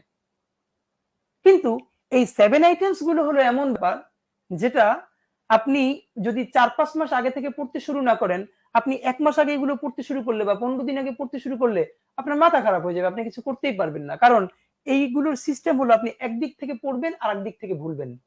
তাহলে পড়বো কিন্তু ভুলবো না, সেটার পদ্ধতি কি? বারবার রিভিশন দিব। এ নিয়ে আমরা ক্লাসে অনেক কথা বলবো, কিভাবে রিভিশন দিব, কিভাবে পড়লে মনে থাকবে, সেগুলো আজকে বলবো না। এখন আমার আফসোসের জায়গাটা কি, আমার কষ্টের জায়গা হলো যেইটা 1 মাস 2 মাস ভালো করে পড়লেও হয় গ্রামার পার্টটা, সেইটা আমরা টিচাররা বা কোচিং গুলো 4 মাস ধরে পড়াই স্টুডেন্টদেরকে। আর যেইটা পড়া উচিত 4-5 মাস ধরে, যেটা তার 3 ভাগের 2 ভাগ নাম্বার সেখান থেকে আসবে, এই ল্যাঙ্গুয়েজ আইটেমস, সেগুলো তাদেরকে পড়াই না। স্টুডেন্টরা পড়লেও পড়তে শুরু করে 15 দিন আগে থেকে। আর এ কারণেই সে পরীক্ষায় কোনো তাল করতে পারে না। তাহলে সঠিক পরামর্শ হলো, আপনার টিচার আপনার গ্রামার বেশি পড়তে হবে না। যেমন আপনি আমাদের সাথে যদি ইনশাল্লাহ লেগে থাকেন, তাহলে আমার পরামর্শ হলো আমি প্রথম থেকে শেষ পর্যন্ত ইনশাল্লাহ যেভাবে আপনাদের সাথে গ্রামারের ক্লাসগুলো নিব, আপনার কাজ হলো শুধু এই বইটা সাথে রাখবেন, ক্লাসটা নিয়মিত করবেন এবং যতটুকু হোমওয়ার্ক দিব ততটুকু করে দিবেন। 10টা গ্রামারের প্রশ্ন আসলে ইনশাল্লাহ আপনি অটোমেটিকলি 7-8টা এমনি পেরে যাবেন। ক্লাসের বাইরে বাসার খুব বেশি গ্রামার পড়ার দরকার নাই। ক্লাসে যেটুকুন করাবো খুব মনোযোগ দিয়ে শুনবেন, আর এখানে যেটুকুন অল্প অল্প হোমওয়ার্ক আছে করে ফেলবেন, শেষ। কিন্তু আপনি যদি ভালো করতে চান তাহলে আপনাকে যেটা করতে হবে, এই 7 আইটেমস প্রতিদিন একা একা পড়তে হবে। প্রতিদিন। যেমন আজকে সময় খুব কম, আজকে আমার হাতে মাত্র আধা ঘন্টা সময় আছে। আধা ঘন্টা আপনি কাজ করেন, এখান থেকে 5টা প্রিপোজিশন পড়েন, 5টা ইডিয়মস পড়েন, মানে আপনি ধারাবাহিকতা রক্ষা করেন যে আমি পড়ছি। হ্যাঁ, তাহলে ইংলিশে কে ভালো করবে? আরেকটা কথা মনে রাখবেন, এই গ্রামার পার্টে না সবাই একটা এভারেজ নাম্বার পায়।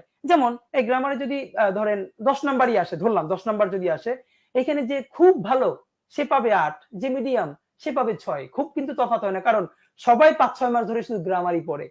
কিন্তু ইংলিশে পার্থক্যটা কোথায় তৈরি করে দেয়? এই 7 আইটেমস। কারণ যারা খুব দূরদর্শী না তারা কেউ এই 7 আইটেমস গুলো পড়ে না। যে এইখানে পড়ে না সে এইখানে 12-র মধ্যে পাবে 3-4, আর যে ভালো পড়াশোনা করছে এটার উপরে প্রিপারেশন নিচ্ছে সে পাবে 10। সুতরাং টোটালি ইংলিশের মার্কস এর উপরে কে এগিয়ে থাকবে? যে 7 আইটেমস পড়ছে। তাহলে গ্রামার কি পড়বেন না? অবশ্যই পড়বেন। আমার কথা হলো যতটুকুন প্রয়োজনীয় তার থেকে বেশি পড়া যাবে না। কারণ যেটা যতটুকুন জরুরি তার থেকে বেশি করে ফেললে তাহলে অন্য একটা জরুরি জিনিস নষ্ট হয়ে যায়। আমরা এই গ্রামারে এত বেশি ফোকাস করি, এখানে করতে করতে তার থেকেও যে বিশাল চ্যাপ্টার এখানে পড়ে আছে সেটা আমাদের মনেই থাকে না। তা আপনাদের প্রতি আমার বিনীত অনুরোধ, যারা ভালো করে পড়াশোনা করতে চান, এইটা 7টা আইটেম সুন্দর করে কাগজে লিখে পড়ার টেবিলের সামনে লাগিয়ে রাখবেন। একদম সিরিয়াল ধরে একটা বই থেকে পড়তে শুরু করবেন। বাজারে যত ভালো বই আছে আপনি দেখেন, আপনাদের আছে, আমাদের মার্চ ফরওয়ার্ডের বই তো আছেই, সেগুলো আপনারা হাতে পাবেন, সেখান থেকে পড়ে ফেলবেন ইনশাল্লাহ। পড়ে ফেলার পর আপনি এখান থেকে প্রতিদিন পড়েন। গ্রামার আপনাকে পড়তে হবে না, সেটা আমাদের দায়িত্ব। শুধু ক্লাস করবেন ঠিকমতো আর পরীক্ষা দিবেন, তাহলে ইনশাল্লাহ গ্রামারের পার্ট হয়ে যাবে। তো আপনাদের সাথে এইটা একটু বলার চেষ্টা করলাম। এই পর্যন্ত সবাই বুঝতে পেরেছেন কিনা আমার কথা? একটু কাইন্ডলি সবাই কমেন্ট করেন যে বুঝতে পেরেছি বা বুঝতে পারছি। একটু কমেন্ট করেন, আমি একটু দেখতে চাই।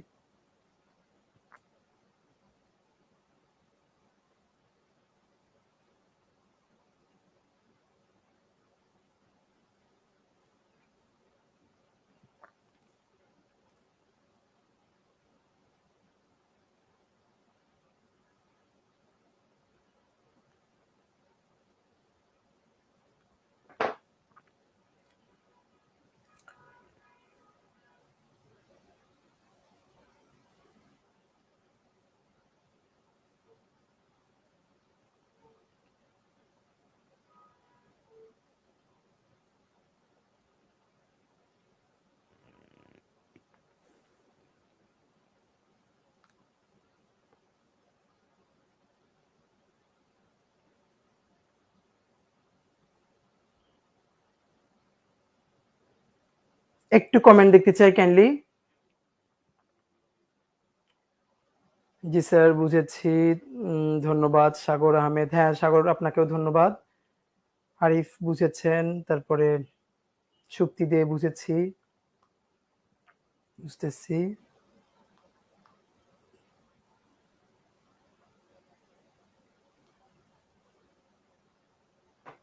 ধন্যবাদ। হ্যাঁ ধন্যবাদ। ঠিক আছে ভাই, তাহলে আমি এবার আপনাদের সাথে যে কাজটা একটু করতে চাই, আমি আর 5 মিনিটের মধ্যে আপনাদেরকে ব্যাংক রিটেনে কি প্রশ্ন আসে সেটা একটু বোঝানোর চেষ্টা করব। কারণ অনেকেই বলবে যে ভাই এখন আমরা প্রিলির মধ্যে রিটেন কেন পড়বো? ওই যে বলেছি, প্রিলি পরীক্ষার পর রিটেনের পরীক্ষা হতে মাত্র সময় লাগে 1 সপ্তাহ থেকে 15 দিন। আপনি এখন তো রিটেনের পড়া পড়বেন না, কিন্তু রিটেনের কি আসে অন্তত সেটুকু আপনার মাথায় থাকলে প্রিলির পড়াশোনা করার মধ্যে একটু সহজ হবে, এই জন্য বলবো। এরপরে আপনাদেরকে আমি এখান থেকে একটু পড়াতে শুরু করব। সবাই একটু খেয়াল করি।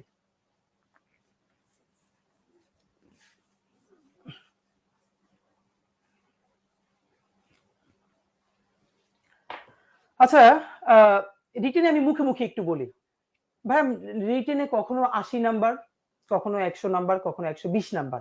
তা আমি একটা এভারেজ স্ট্যান্ডার্ডে ধরে নিলাম যে 100 নাম্বার।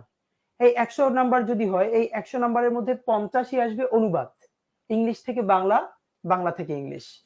ইংলিশ থেকে যে বাংলা অনুবাদ আসবে, ইংলিশটা কোত্থেকে না, এটা বাংলাদেশি লেখা কোনো ইংলিশ সাধারণত আসে না, ইন্টারন্যাশনাল কোনো জার্নাল থেকে বা কোনো একটা রিসার্চ ওয়ার্ক থেকে একটা প্যাসেজ তুলে দিয়ে হয়, সেটাকে অনুবাদ করতে হয়। একইভাবে একটা বাংলা বড় প্যাসেজ, মানে এক লাইন অনুবাদ কিন্তু না, একটা প্যারাগ্রাফের মতো ইংলিশ দেওয়া হয়, তার বাংলা করতে হবে। আবার ওরকম একটা বাংলা দেওয়া হয়, সেটার ইংলিশ করতে হবে। একটু বলে রাখি, ইংরেজির সম্বন্ধে খুব ভালো দক্ষতা না থাকলে এখানে কেউ অনুবাদ করতে পারে না, কারণ এখানকার ইংলিশ বা বাক্যগুলো অনেক বড় বড় হয়।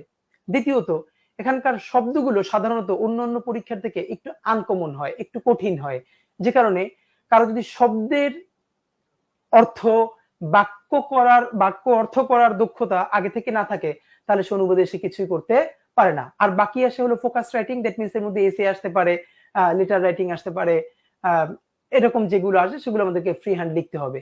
তো আমি আপনাকে যেটা বলতে চাই, এখন তো আমরা ওখানে অত যাব না, একটা জিনিস আপনি জানলে ওই রিটেনের 100তে ভালো করবেন। সেটা ইংলিশ মানে অনুবাদ হোক ইংলিশ থেকে বাংলা, বাংলা থেকে ইংলিশ, এসে হোক, যা হোক, সেটা হলো প্রচুর শব্দের অর্থ জানা, শব্দের প্রয়োগ জানা আর বাক্যের অর্থ জানা। এগুলো আপনি জানলে আপনি ওগুলো এমনিতেই ভালো করবেন। আর এগুলো ছাড়া আপনি প্রিলিতে যত নিয়ম পড়বেন, ব্যাংকের রিটেনে 1 পয়সাও কাজে লাগবে না। তাহলে প্রিলির সাথে রিটেন প্রস্তুতি কিভাবে নিতে হয়, এই কথাটা বলার জন্যই বললাম। ভাইয়া, আপনি এখন যে অ্যাপ্রোপ্রিয়েট প্রিপোজিশনটা পড়বেন, এই অ্যাপ্রোপ্রিয়েট প্রিপোজিশন নিজেও তো একটা শব্দ। আপনি ওটাকে অর্থ সহ পড়েন, আপনি ওটাকে বাক্যের উদাহরণ সহ পড়েন, আপনি নিজে লিখে লিখে উদাহরণটা লেখেন এবং দেখে দেখে পড়েন। এই যে আপনি উদাহরণটা শব্দের অর্থ বললেন, আপনি কিন্তু একটা শব্দ শিখলেন। আপনি যখন বাক্য দেখে দেখে এক্সাম্পলটা লিখলেন এবং সেই এক্সাম্পলের বাংলা করলেন, তখন এক্সাম্পলটাও কিন্তু একটা সেন্টেন্স। সেই সেন্টেন্সের যখন বাংলা করলেন, আপনি তখন কিন্তু একটা লাইনের বাংলা করা শিখে গেলেন। এরকম আপনি যখন শত শত শব্দের অর্থ এবং তার মানে এক্সাম্পল এবং তার এক্সাম্পলের অর্থ করতে করতে আস্তে আস্তে অভ্যাস হয়ে যাবে, তখন কিন্তু আপনি আস্তে আস্তে এই যে ইংলিশ থেকে বাংলা করার একটা দক্ষতা আপনার তৈরি হবে। তো এই যে আপনি শব্দের অর্থ শিখলেন, আপনি যে বাক্যের অর্থ শিখলেন, এইগুলো থেকেই তো আপনি যখন ইংলিশ থেকে বাংলা বা বাংলা থেকে ইংলিশ অনুবাদ করবেন, আপনার এই দক্ষতাটা ওখানে আপনাকে হেল্প করবে। কারণ ওখানেও আছে শব্দ, আপনি শব্দ শিখেছেন, ওখানে বাক্য থেকে করতে হবে, ইতিমধ্যে আপনি বাক্যের অর্থ করে করে প্র্যাকটিস করেছেন। এই জন্য প্রিলি অবস্থাতেই রিটেনের প্রস্তুতি মানে হলো প্রিলির জিনিসগুলোই সব বুঝে বুঝে প্রয়োগ সহ পড়া, তাহলে আপনি রিটেনে অনেক বেশি হেল্প পাবেন। আর যদি আপনি এখন ওই মেন্ট থাকলে নাউন হয়, শোন থাকলে নাউন হয়, এগুলো যদি আপনি মুখস্থ করেন, তাহলে ভাই আপনার কোনো কাজে লাগবে না, রিটেনে তো কাজে লাগবে না, আপনি প্রিলিতেও পাশের সম্ভাবনা খুব কম। তাহলে আজকে আমাদের মূল কথাটা হলো, আজকে থেকে আমরা যারা প্রস্তুতি শুরু করব, ইংলিশের ক্ষেত্রে এই 7টা আইটেমস প্রতিদিন 5টা করে হলেও পড়বো, শব্দের অর্থ বুঝে পড়বো, তার সামনে যে বাক্য উদাহরণ দেয়া আছে সেই বাক্যটা মুখস্থ করব না, কিন্তু মাঝে বারবার পড়বো এবং খাতায় লিখবো। কারণ পরীক্ষায় কিন্তু এই বাক্যটাও আসতে পারে, অথবা এই বাক্যের মধ্যে অন্য একটা বাক্য আমাকে প্রয়োগ হিসেবে আমাকে করতে দিবে। আর এভাবে করতে করতেই এই শব্দের অর্থ আর বাক্যের অর্থ ধরে ধরে পড়তে পড়তেই আমি রিটেনের জন্য একটা সময় ফিট হয়ে যাব। ওকে, ঠিক আছে। তাহলে আপাতত আপনাদের এখন আমি আপনাদেরকে একটু পড়ানো শুরু করব বিসমিল্লাহ বলে। তার আগে আমি একটা প্রশ্নের আইডিয়া আপনাদেরকে দেওয়ার চেষ্টা করেছি। প্রশ্ন সম্বন্ধে, প্রিলি, রিটেন, ব্যাংকের প্রশ্ন সম্বন্ধে আর কারো যদি কোনো প্রশ্ন থাকে, এখন কাইন্ডলি কমেন্টে লিখুন।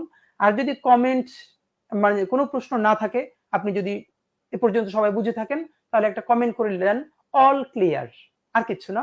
আপনি যদি প্রশ্নের প্যাটার্ন বুঝে থাকেন, কিভাবে পড়তে হবে, এগুলো যদি আপনি বুঝে থাকেন, তাহলে আপনি আমাকে একটা কমেন্ট করুন অল ক্লিয়ার। আর যদি কারো এখনো কোনো প্রশ্ন থাকে, তাহলে আপনি আমাকে প্রশ্নটা লিখতে পারেন।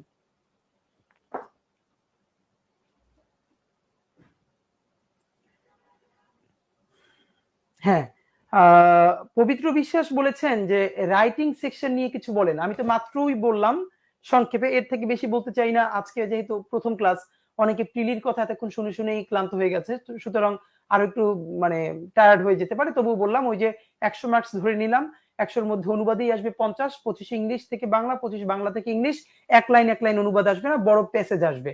আর বাকিটা হলো ফোকাস রাইটিং, এর মধ্যে এসে থাকতে পারে, লেটার রাইটিং থাকতে পারে, যার পুরো জিনিসটাই ডিপেন্ড করে আপনি কত শব্দ জানেন, শব্দের অর্থ জানেন, কত বাক্যের অর্থ বোঝেন।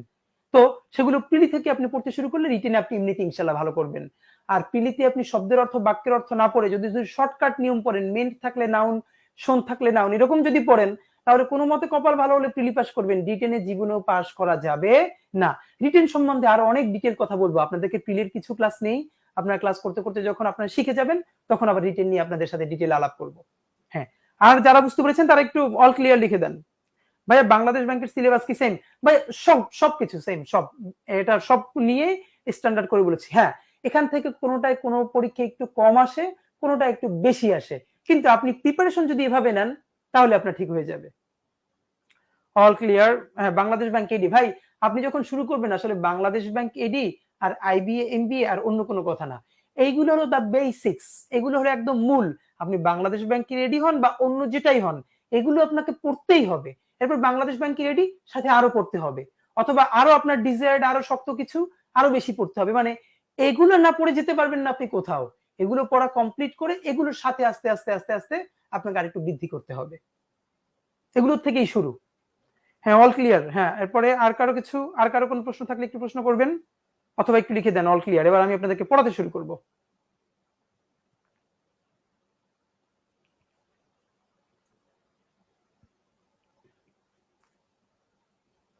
মানে এটা হলো একদম বেসিক, এখান থেকে শুরুটা হবে, এইটা ক্লিয়ার করলে হ্যাঁ এই পড়াশোনাটাই আপনাকে বিসিএস এই পুরো একদম যথেষ্ট হেল্প করবে।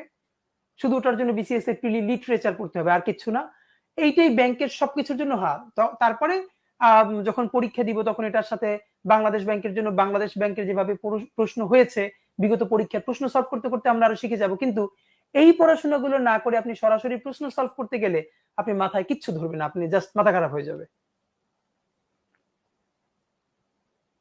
ক্লাস রুটিন চেয়েছেন একজন ভাইয়া, এটা আমাদের যিনি এই দায়িত্বে আছেন উনি আপনাকে ক্লাস রুটিন মানে আপনাদের গ্রুপে আপ করে দিবে। হ্যাঁ, অবশ্যই আপ করে দিবে, অথবা যেভাবে দেওয়া দরকার ক্লাস রুটিন দিয়ে দিবে।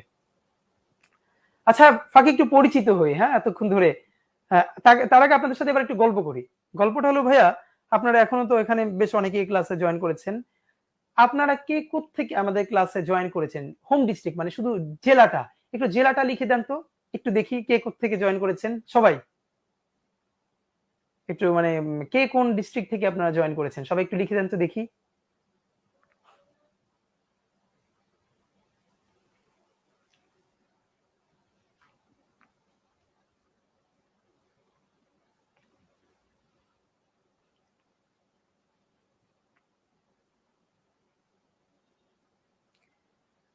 দীপু দাস বরিশাল, আকাশ হচ্ছে পঞ্চগ্রাম, সজীব কুমিল্লা, নাজমা সুলতানা চিটাগাং, নিলয় ঢাকা, হৃদয় চৌধুরী ঢাকা, তারপরে রানেলাস ময়মনসিং, সাথী বরিশাল, চিটাগাং, ঢাকা ঢাকা, লিটন সন্ধ্যা খুলনা, কুমিল্লা, চিটাগাং, ভোলা। তারপরে হচ্ছে আমাকে জিজ্ঞেস করেছে একজন যে আমি কোত্থেকে, আমি তো ক্লাস নিচ্ছি অবশ্যই ঢাকায় বসে, কিন্তু আমার বাড়ি কোথায়, আমার হোম ডিস্ট্রিক্ট কোথায়? আচ্ছা একজনই নওগাঁ, ঠিক আছে অনেক জায়গা থেকে আপনারা আছেন। আচ্ছা নোয়াখালী কাউকে দেখলাম না, একটা ক্লাস নিচ্ছি নোয়াখালীর, এটা কোনো কথা? কুমিল্লা আছে, চিটাগাং আছে, নোয়াখালী থেকে দেখছি না, আশা করি আছে, কেউ কমেন্ট করবেন। বরিশালের আছে, ঠিক আছে। পার্বত্য চট্টগ্রামের কাউকে দেখছি না, গত ক্লাসে পার্বত্য চট্টগ্রামের ছিল। মানে কারা কোথায়, মানে যেখানে টুরিস্ট স্পট আছে সেখানে থাকলে তাদেরকে একটু মানে মনে রাখা যে ঘুরতে গেলে যেন আপনাদের বাড়িতে গিয়ে উঠতে পারি। হ্যাঁ, ঠিক আছে ভাইয়া। হ্যাঁ, আসেন আমরা এবার একটু পড়তে শুরু করব। যাদের কাছে মার্চ ফরওয়ার্ডের এই ইংলিশ লেকচার ম্যাটেরিয়াল আছে তারা তো বই ধরবেন, যাদের কাছে ম্যাটেরিয়াল নাই তাদের কাছে তো নিশ্চয়ই আপনারা ওই যে পিডিএফ ফাইল নিয়েছেন তো সেখান থেকে ধরবেন। আর যাদের কাছে একদমই কিছু নেই তারা আপাতত একটু শোনার চেষ্টা করেন। আজকে আমরা শুরু করলাম তো পুরো ক্লাসটা জুড়ে আগে প্রশ্নের পোস্টমর্টেম করার চেষ্টা করলাম, কিভাবে পড়তে হবে একটা আউটলাইন দিলাম। এবার জাস্ট আমরা একটু পড়ার চেষ্টা করব, অনেক বেশি পড়ে ফেলবো না, আজকে শুরুটা করলাম, তারপরে আমরা ইনশাল্লাহ আরো বেশি পড়বো। ঠিক আছে, সবাই একটু কাজ করি। আমরা মার্চ ফরওয়ার্ডের যে প্রথম লেকচার বই আমাদের আছে, সেই প্রথম লেকচারের একদম প্রথম লেকচারে ক্লাস ডিসকাশন দেয়া আছে। এই যে ক্লাস ডিসকাশন, সবাই খেয়াল করুন, ক্লাস ডিসকাশন। ক্লাস ডিসকাশনের মধ্যে বেশ কিছু প্রশ্ন দেয়া আছে। হ্যাঁ, বেশ কিছু প্রশ্ন দেয়া আছে। তো আমরা এখান থেকে এখন কিছু প্রশ্ন একটু বোঝার চেষ্টা করব। একটা খেয়াল করবেন, আপনাদের এখন অনেকের মনে, এই বইটা যাদের হাতে আছে তারা আপনারা অনেকে বলবেন যে ভাইয়া আগে তো এখানে কোনো চ্যাপ্টারের রুল টুল লেখা নাই, সরাসরি প্রশ্ন দিয়ে দিল, এটা কেন? এটাই এখন বোঝাতে চেয়েছি। হাজারো রুল পড়েও লাভ নাই, কারণ ওই রুল থেকে যখন প্রশ্ন আসবে আপনি পরীক্ষায় প্রশ্ন দেখেই বুঝবেন না যে এইটা সেই রুলের। তাহলে আমরা কি করব, আগে রুল পরে প্রশ্ন, এটা না, পরীক্ষার মতো পড়বো। ভাই পরীক্ষায় রুল আসে না, প্রশ্ন আসে, সরাসরি প্রশ্ন আসে। তাহলে আমরাও আগে প্রশ্ন দিয়ে রেখেছি, আগে প্রশ্ন পড়বো। আপনারা চেষ্টা করবেন, কেউ পারবেন কেউ পারবেন না, অর্ধেক পারবেন, একটু পারবেন, আবার একটুও পারবেন না, তখন আমি আপনাদেরকে হেল্প করব। এরপর এই প্রশ্ন সলভ করতে যে যখন যেই রুল বলা দরকার তখন আমরা সেই রুল বলবো। এর মানে আগে রুল বলবো তারপরে প্রশ্ন, এটা ভুল। আগে প্রশ্ন পরে নিয়ম বলবো, তাহলে লাভটা হবে কি, এই প্রশ্নটা পড়ে যখন পারবো না তারপরে যখন নিয়মটা শুনবো তখন সেটা আমার অনেক বেশি মনে থাকবে। নাম্বার 2, এখানে রুল দিয়ে যদি ভরা থাকতো কিন্তু পরীক্ষার হলে তো রুল থাকবে না। এখানে প্রশ্ন দিয়ে ভরা আছে, পরীক্ষার হলে প্রশ্ন থাকবে, দেখতে দেখতে আমরা অভ্যস্ত হয়ে যাব। ঠিক আছে ভাইয়া, আমি একটা প্রশ্ন পড়ছি, আপনারাও সবাই একটু কাইন্ডলি বোঝার চেষ্টা করবেন।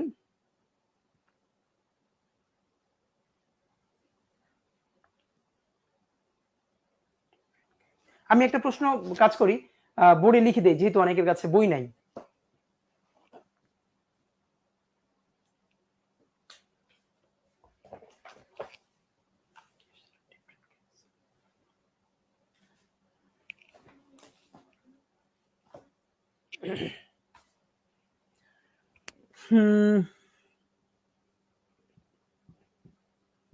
The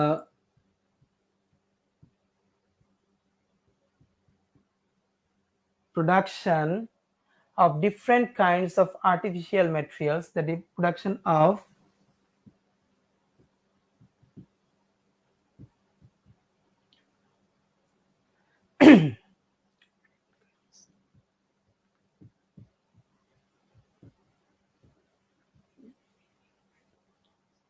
আপনারা একটু লিখে ফেলবেন, of artificial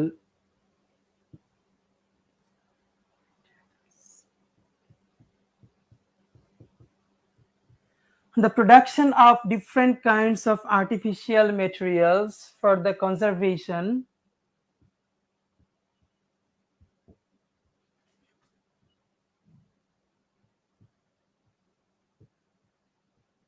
আমি একটু স্পষ্ট করেই লেখার চেষ্টা করছি, এরপর আবার পড়ে দিব না বুঝলে, of our natural resources.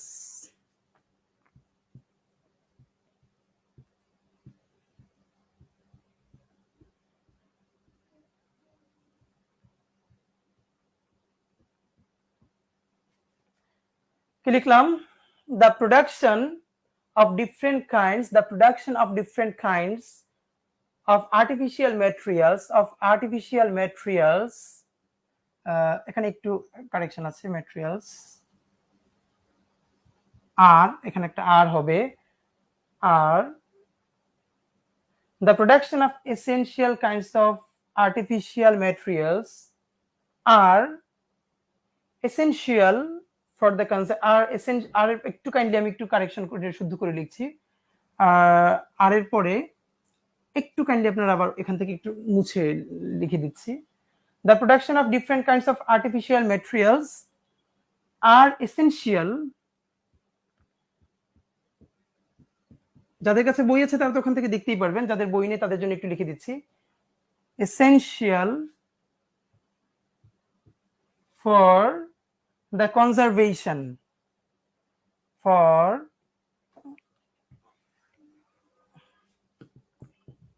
the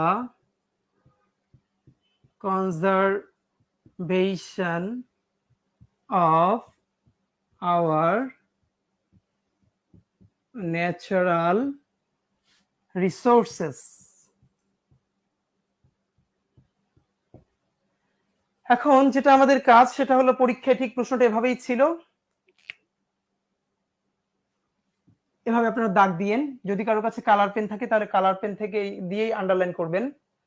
তারপরে হলো আর এর নিচে একটা আন্ডারলাইন করবেন আর কে, তারপরে হলো কনজারভেশন অফ, এখানে করবেন অফ এর উপরে রিসোর্সেস, তারপরে হলো নো এরর।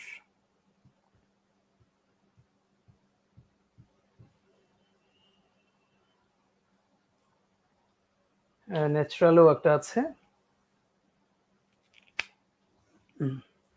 এটা হলো এ, এটা বি, এটা সি, এটা ডি, এটা হলো নো এরর ই। খেয়াল করুন, প্রথমত হলো বাক্যটা একটু সবাই লিখবেন, আমি পড়ে দিচ্ছি যদি যাদের বুঝতে যদি কারো সমস্যা হয়। The production of different kinds of artificial materials, the production of different kinds of artificial materials are essential for the conservation, for the conservation of our natural resources. No error. এখানে কাইন্ডস কে underline করেন, আর কে underline করেন, of K underline করেন, natural কে underline করেন, no error কে underline করেন, A B C D E. ঠিক এটাই একটা ব্যাংকের প্রশ্ন, আমরা এখানে জাস্ট তুলে দিয়েছি আপনাদেরকে বোঝানোর জন্য। ভাইয়া পরে যখন আমরা ক্লাস করব তখন কিন্তু এভাবে লিখলে অনেক সময় চলে যাবে, আপনাদের সবার কাছে বই থাকতে হবে অথবা পিডিএফ থাকতে হবে, আমি জাস্ট বলবো আপনারা ওখান থেকে মিলিয়ে নেবেন, তাহলে পরে অনেক দ্রুত আগাবে। আজকে ইউনিটের ফার্স্ট ক্লাস বলে আমরা একটু লিখে লিখে দেখছি। এখন আমাদের সবার যেটা কাজ হলো, আপনাদের সবাই আমাকে একটু কমেন্ট করেন এই বাক্যের মধ্যে কোনটা ভুল, এ বি সি ডি, নাকি পুরো বাক্যটা ঠিক আছে। যদি মনে করেন বাক্যের মধ্যে কোনো ভুল নাই তাহলে উত্তর হবে ই। সবাই একটু আমাকে কমেন্ট করবেন, যার কাছে যেটা মনে হয় চিন্তা করে সেটা বলবেন।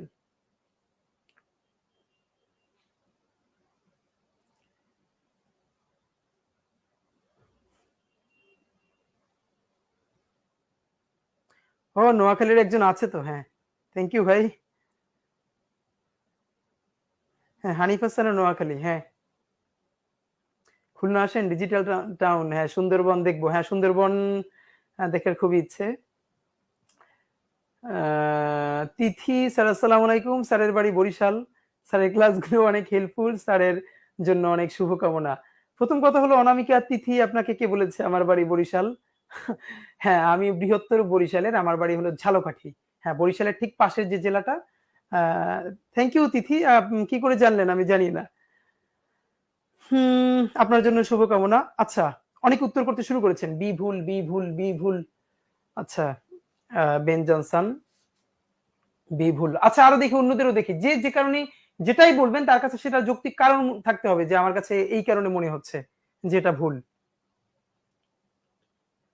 আমরা আগামী 10 থেকে 15 মিনিট ক্লাস নিব, তারপরে আমরা ক্লাস শেষ করে দিব। সবাই বি বলছে, বি ভুল।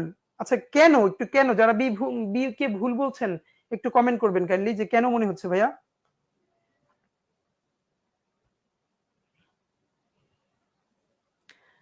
আচ্ছা ধরে নিলাম, আপনার তাহলে এবার আমাকে আরেকটু হেল্প করেন, ধরে নিলাম যে বি ভুল, তাহলে বি ভুল হলে বি এর জায়গায় শুদ্ধটা কি হবে সেটা একটু লিখে দেন তো আমাকে সবাই। যে যদি বি ভুল হয়, যে বি ভুল মানে কি, বিতে কি আছে, আর আছে। একটু লেখার আগে আমি আমাকে একটু কাইন্ডলি আমরা কাজ করি, দেখেন এখন আপনি কিভাবে পড়বেন এইটা দেখানোর জন্য আপনাকে এই বাক্যটা লেখা। ভাইয়া খেয়াল করবেন, এরকম শত শত বাক্য আপনাকে বাসায় প্র্যাকটিস করতে হবে, ঠিক এরকম বাক্য ব্যাংকে পরীক্ষায় তুলে দিবে, এবং এই যে বাক্যটা আছে এটা একটা ব্যাংকের প্রশ্ন থেকে নেয়া। কথা হলো এইগুলো তো গ্রামারের প্রশ্ন, যে যেমন এইটা হলো সাবজেক্ট ভার্ব এগ্রিমেন্ট থেকে প্রশ্নটা এসছে, তো সেটা আমরা পরে বলবো। আমার কথা হলো কি, যে আমরা প্রথমেই করি কি, বাক্যটা ভালো করে নাও পড়ে এর মধ্যে গ্রামারের কি ভুল আছে এটা বুঝবার চেষ্টা করি। কপাল খুব ভালো হলে দুই একটা বুঝি, আর ম্যাক্সিমাম আমরা বুঝি না। ব্রাদার আপনাকে যেহেতু বলেছি আমরা ভিন্নভাবে শব্দের অর্থ বাক্য ধরে ধরে এমন ভাবে শিখবো যাতে প্রিলি রিটেন সবকিছু একবারে হয়ে যায়। তাহলে আপনার কাজ হলো প্রশ্নে ভুল উত্তর যাই থাকুক, অপশনের আগে আমরা কোনো অপশনের দিকে খেয়াল করব না। আমরা কিসের দিকে খেয়াল করব? আমরা খেয়াল করব আগে পুরো বাক্যটা পড়বো, 2 নম্বরে খেয়াল করব, আচ্ছা বাক্যটার অর্থটা কি, অর্থটা আমি পারি কিনা। যদি অর্থ না পারি, দেখবো দুই একটা শব্দ পারি না, শব্দটার অর্থ বের করব, সরি, বের করে পাশে লিখে রাখবো। এরপর পুরো বাক্যটার অর্থ পড়বো, এরপরে দেখবো গ্রামার। তাহলে আমরা একটু হেল্প করি কিভাবে আছে। The production of different kinds of artificial material, the production ধরলাম। আর এই অর্থ করার সময় একদম প্রত্যেকটার যে সাবলীল বাংলা বলতে হবে প্রথম দিকে, সেটা দরকার নাই। কারণ প্রথম দিকে আপনি শতভাগ সাবলীল বাংলা বলতে গেলে আপনি বেশি পড়া আগাবে না। এক সময় সাবলীল বাংলা পড়তে পারতে হবে, কিন্তু প্রথমে আপনি যেটার ইংলিশটা বোঝেন, কিন্তু বাংলা, যেমন প্রোডাকশন, এই প্রোডাকশনের মানে কি, উৎপাদন। এখন উৎপাদন আপনার মুখে আসছে না, আপনি বলেন ঠিক আছে, কিন্তু বুঝতে তো পারছেন, তাহলে বলবেন the production of different kinds of artificial material. Artificial মানে কি ভাইয়া? আর্টিফিশিয়াল মানে হলো কৃত্রিম, আর্টিফিশিয়াল মানে হলো কৃত্রিম, ম্যাটেরিয়াল মানে কি, যে কোনো বস্তু। তাহলে আর্টিফিশিয়াল মানে, ম্যাটেরিয়াল মানে কি, কোনো কৃত্রিম বস্তু। তাহলে অর্থ করি, দ্য প্রোডাকশন, উৎপাদন, কিসের উৎপাদন, অফ ডিফারেন্ট কাইন্ডস, বিভিন্ন পদের, বিভিন্ন রকমের, কিসের রকমের, of artificial materials. Artificial material মানে কি? আর্টিফিশিয়াল ম্যাটেরিয়াল মানে হলো কি, একটু আগে আমরা বলেছি যে কৃত্রিম কোনো ম্যাটেরিয়াল বা বস্তু। তাহলে আমরা যদি বলি কৃত্রিম কোনো, পিছন থেকে বলছি, কৃত্রিম কোনো বস্তুর বিভিন্ন প্রকারের উৎপাদন। তাহলে এই যে উৎপাদন, দা প্রোডাকশন হলো উৎপাদন। এরপর বলেছি আর এসেনশিয়াল, সেগুলো হলো এসেনশিয়াল বা জরুরি, কাদের জন্য, ফর দ্য কনজারভেশন। কনজারভেশন মানে কি, সংরক্ষণ, সংরক্ষণ। তাহলে ফর দ্য কনজারভেশন, সংরক্ষণের জন্য সেগুলো এসেনশিয়াল বা জরুরি। কি সংরক্ষণ করব, অফ আওয়ার ন্যাচারাল রিসোর্সেস, আমাদের যে ন্যাচারাল রিসোর্সেস বা প্রাকৃতিক সম্পদ আছে, সেগুলোকে সংরক্ষণ করার জন্য একটা জিনিস জরুরি বা এসেনশিয়াল, অত্যাবশ্যক। সেটা কি, সেটা হলো এই যে বিভিন্ন প্রকার, বিভিন্ন প্রকারের আর্টিফিশিয়াল ম্যাটেরিয়ালের প্রোডাকশন। তাহলে এটা তো খুব ভালো করে হলো না, আরেকবার বলি, ভেঙে ভেঙে বলবো, আপনারা সবাই খেয়াল করবেন। দ্য প্রোডাকশন, উৎপাদন, কিসের উৎপাদন, of different kinds of artificial material, artificial ম্যাটেরিয়ালের বিভিন্ন প্রকারের যে উৎপাদন, এটা হলো এসেনশিয়াল বা জরুরি। কিসের জন্য, for the conservation of our natural, of our natural resources, আমাদের প্রাকৃতিক সম্পদ রক্ষার জন্য বিভিন্ন প্রকারের আর্টিফিশিয়াল ম্যাটেরিয়ালের প্রোডাকশন বা উৎপাদন দরকারি বা প্রয়োজনীয়। তাহলে আসল বাংলাটা কেমন দাঁড়ালো, আসল বাংলাটা বলতে চেয়েছে যে আমাদের ন্যাচারাল রিসোর্স বা প্রাকৃতিক সম্পদের কনজারভেশন বা সংরক্ষণের জন্য বিভিন্ন প্রকার আর্টিফিশিয়াল ম্যাটেরিয়ালের উৎপাদন এটা প্রয়োজনীয়। এই যে বাক্যটা বলেছে, এই বাক্যটার মধ্যে 4টা জায়গায় আন্ডারলাইন করেছে। তো আসলে হ্যাঁ, ভুল এখানেই। ভুলটা কোথায়, এখানে আর না হবে না, কেন হবে, কি হবে, ইজ হবে। এখন এইটা কেন হবে ভাইয়া, ওই যে আমরা একটু আগে বলেছি আমাদের টপিকের নাম হলো, টপিকটা কি, জাস্ট একটা প্রশ্ন দেখানোর জন্য বলছি, subject verb agreement, subject verb agreement. আমি এখনই আপনাদেরকে একটা জিনিস একটু জানতে চাই, আমাকে আপনারা একটু লিখে দিবেন যে সাবজেক্ট ভার্ব এগ্রিমেন্টের এই এগ্রিমেন্ট শব্দের অর্থ কি ভাইয়া। সবাই একটু কাইন্ডলি এখনই কমেন্ট করবেন। সাবজেক্ট ভার্ব এগ্রিমেন্ট যে আমরা ছোটবেলা থেকে পড়ি, এই এগ্রিমেন্ট শব্দের অর্থ কি, সবাই একটু লিখে দিবেন।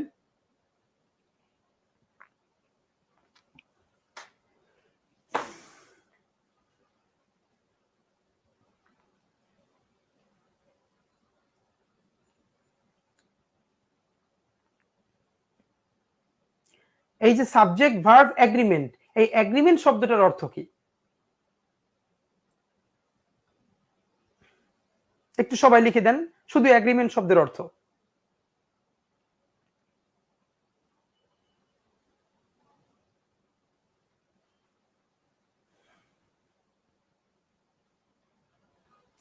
হ্যাঁ, লিটন সর্দার, সম্মতি। আচ্ছা, একজনে লিখেছেন গ্রহণ, একজনে লিখেছেন সম্মতি, একজনে লিখেছেন চুক্তি।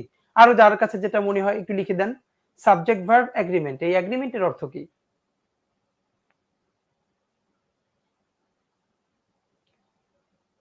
আরেকজন লিখেছেন একমত হওয়া, মিল হওয়া, এরপর আর কেউ মিল, যোগসূত্র। আচ্ছা ভাই, অনেকেই লিখছেন, থ্যাংক ইউ। আমি একটু সংক্ষেপে বলে দেই, ওই যে এগ্রিমেন্ট মানে আমরা যারা চুক্তি বলি ভাইয়া, এগ্রিমেন্ট চুক্তি হলো যখন একটা দেশের সাথে আর একটা দেশের হয়, একটা পক্ষের সাথে আর একটা পক্ষের, সেই এগ্রিমেন্ট গুলোকে আমরা চুক্তি বলি। আসলে এই যে সাবজেক্টের সাথে ভার্বের কোনো চুক্তি না, এই এগ্রিমেন্ট মানে হলো, একজন বলেছে এগ্রিমেন্ট মানে হলো মিল, মিল, মিল বা সন্ধি।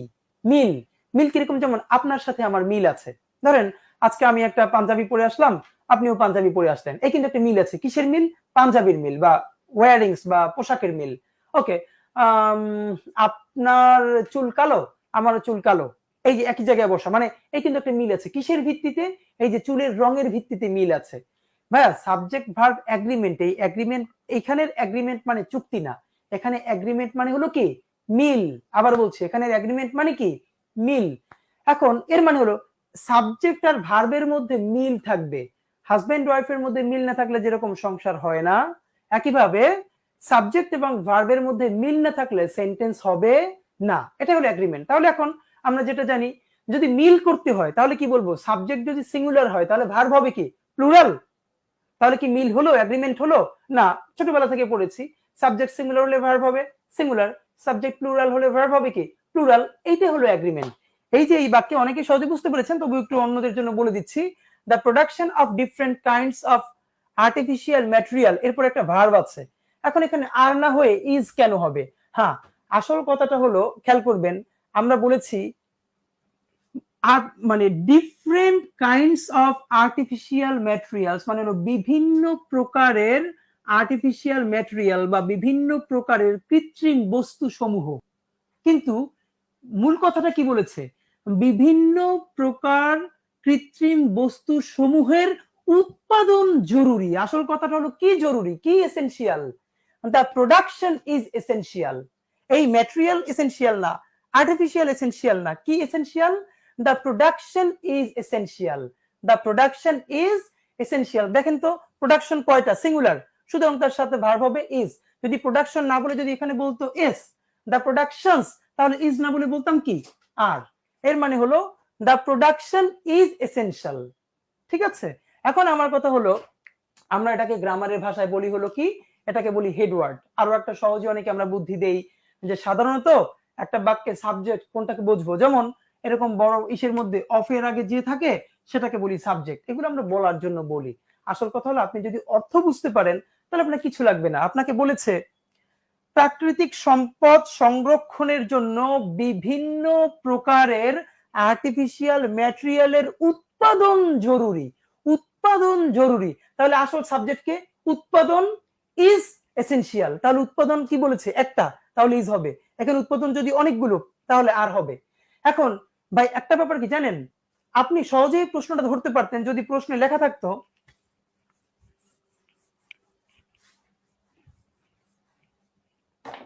যদি লেখা থাকতো দ্য প্রোডাকশন লিখে ইজ অথবা আর একটা কিছু, তাহলে আপনি কিন্তু একদম সহজে বলতেন যে ও দা প্রোডাকশন, একটা প্রোডাকশন তো তাহলে ইজ হবে। যদি প্রোডাকশনের সাথে এস থাকতো তাহলে বলতেন আর হবে। কিন্তু ওই একই প্রশ্ন এমন বড় একটা বাক্যের মধ্যে দিবে, এইখানে থাকবে সাবজেক্ট, ভার্ব থাকবে 2 লাইন বা 3 লাইন পরে। আপনার যদি রিডিং ক্যাপাসিটি খুব ভালো না থাকে, পড়ে পড়ে বুঝবার দক্ষতা যদি বা অভ্যাস যদি না থাকে, তাহলে আপনি সাবজেক্ট সিঙ্গুলার হলে ভার্ব সিঙ্গুলার হবে, সাবজেক্ট প্লুরাল হলে ভার্ব প্লুরাল হবে, এই নিয়ম শতবার জানার পরেও আপনি এখানে আনসারই করতে পারবেন না। কারণ পুরো বাক্য পড়েই আপনি বুঝতে পারবেন না যে আসলে কোথায় ভুলটা করতে চেয়েছে বা কি করতে চেয়েছে। এজন্য ওই যে বাক্যটার এখন ভাইয়া এটা তো আমাদের পরিচিত, এই জন্য কিন্তু আপনারা দ্রুত অর্থ করে মানে উত্তর করে ফেলেছেন। কিন্তু আমাদের কিন্তু এরকম অপরিচিত আসবে। তো আপনাদের জন্য পরামর্শ কি, এরকম যত বড় বাক্যই পড়বো, আগে ভুল কেন উত্তর কোনটা সেটা যাওয়ার আগে পুরো বাংলা বাক্যটা পড়বো। বাক্যের মধ্যে শব্দের অর্থগুলো যদি সব পারি তো ভালো, না পারলে ডিকশনারি থেকে দেখে পাশে লিখে রাখবো। এরপর পুরো বাক্যটা অর্থ করার চেষ্টা করব। প্রথম দিকে শতভাগ সাবলীল অর্থ না পারলেও একদম মোটামুটি ইংলিশ বাংলা মিলিয়ে একটা অনুবাদ করব, যাতে বুঝতে পারি যে ব্যাপারটা কি হয়েছে। ফাইনালি আস্তে আস্তে আস্তে আস্তে আস্তে আমরা কি করব, যখন পুরো এরকম বড় বড় বাক্যের বাংলা করতে শিখে যাব, তখন প্রিলিত হবেই ভাইয়া। ঠিক এইরকম 10টা 5টা বাক্য নিয়েই কিন্তু আপনার রিটেন পরীক্ষা অনুবাদ আসবে। আপনি এই লাইনটা যেভাবে এইমাত্র অনুবাদ আস্তে আস্তে করতে শিখছেন, এখানে আপনি অনুবাদ করতে পারলে আপনি ব্যাংকের রিটেনের অনুবাদ করতে পারবেন। তাহলে আমি এখন ক্লাস আজকে শেষ করব। আজকে আমরা খুব বেশি পড়িনি, জাস্ট কেন অর্থ ধরে পড়তে হবে, অর্থ বুঝে পড়তে হবে, এটা আপনাকে বলবার চেষ্টা করলাম। তো যা আমি বলেছি এতক্ষণ আপনাদের সাথে আমি একটুখানি রিভিউ করার চেষ্টা করি। এর আগে আপনারা কাইন্ডলি আপনাদের যদি আর কোনো প্রশ্ন থাকে তাহলে আমাকে একটু প্রশ্ন করুন। যদি আজকের আর কোনো জানাশোনার ব্যাপার থাকে, কোনো প্রশ্ন থাকে, তাহলে আপনারা কমেন্ট করুন, আমি উত্তর দিব।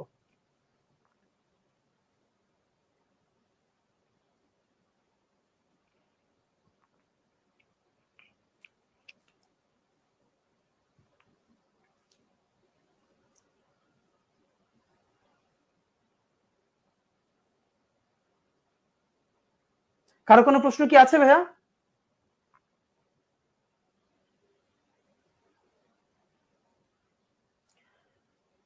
আচ্ছা, আমি ধরে নিচ্ছি আপাতত কারো কোনো প্রশ্ন নেই। তাহলে আমি একটু এবার খুব গুরুত্বপূর্ণ, আমি 2 মিনিটে আপনাদের সাথে একটু রিভিউ করার চেষ্টা করছি। আজকে আমরা প্রথমত পড়েছি পুরো একদম নতুন করে, বা ইতিমধ্যে যারা ব্যাংকে পরীক্ষা দিয়েছি বা একদম নতুন করে শুরু করব, তাদের জন্য আজকে আমরা পুরো ব্যাংকের প্রশ্ন পদ্ধতিটির একটা পোস্টমর্টেম করার চেষ্টা করেছি। আমরা বিভিন্নভাবে বিভিন্ন প্রশ্নে কখনো 15, কখনো 20, কখনো 25 হয়। আমরা প্রিলিতে ইংলিশে 20 স্ট্যান্ডার্ড ধরে প্রশ্নটাকে দুভাগ করেছি। একটা পার্ট হলো একদম গ্রামার, আর একটা পার্ট হলো ল্যাঙ্গুয়েজ। তো আমরা গ্রামারে বলেছি একদম পার্ট অফ স্পিচ থেকে শুরু করে গ্রামারে যা কিছু আছে সবকিছুই আমাদেরকে পড়তে হবে, সবকিছু আমরা আপনাদেরকে ক্লাসে পড়াবো ইনশাল্লাহ। এটা হলো প্রথম কথা। তবে দ্বিতীয় আরেকটা পার্ট যে ছিল ল্যাঙ্গুয়েজ পার্ট, সেখানে 7টা আইটেম থেকে প্রশ্ন আসে। অ্যাপ্রোপ্রিয়েট প্রিপোজিশন, গ্রুপ ভার্ব বা phrasal verb, idioms and phrase, তারপরে one word substitution, synonym antonym, spelling, analogy. এই 7টা আইটেম থেকে কমপক্ষে 12-13টা পর্যন্ত প্রশ্ন আসে। হ্যাঁ, তো এবং এই আইটেমস গুলোর শুধু শব্দের অর্থ আসবে না, এগুলো বাক্যে প্রয়োগ আসবে। এখন এগুলো কোনো কোচিং এ বা কোথাও পড়িয়ে দেওয়া হয় না, নিজ দায়িত্বে পড়তে হয়।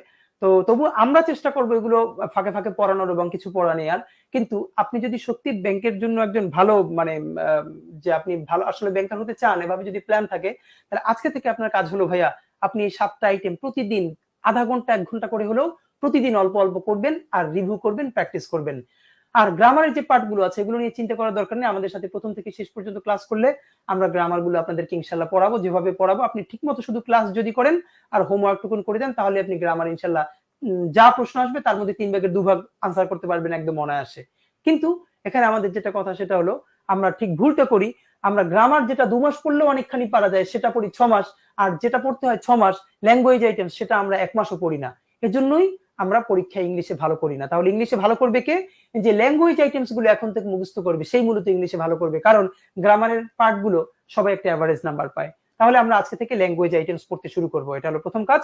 গ্রামার গুলো আমরা যখন পড়বো তখন গ্রামারের যে এক্সাম্পল গুলো আমাদের প্রশ্নে এসেছে, আমরা ওখানে শুধু গ্রামারের ভুল বোঝার চেষ্টা না করে ওইটাও যে ইংলিশে যে প্রশ্নটা এসেছে ওই প্রশ্নটাও তো একটা ইংলিশ বাক্য, ওই বাক্যের মধ্যেও তো অনেক শব্দ আছে, আমরা খেয়াল করব ওই শব্দের অর্থ পারি কিনা, না পারলে আস্তে আস্তে নোট নিব, পাশে বইয়ের মধ্যেই লিখে ফেলবো।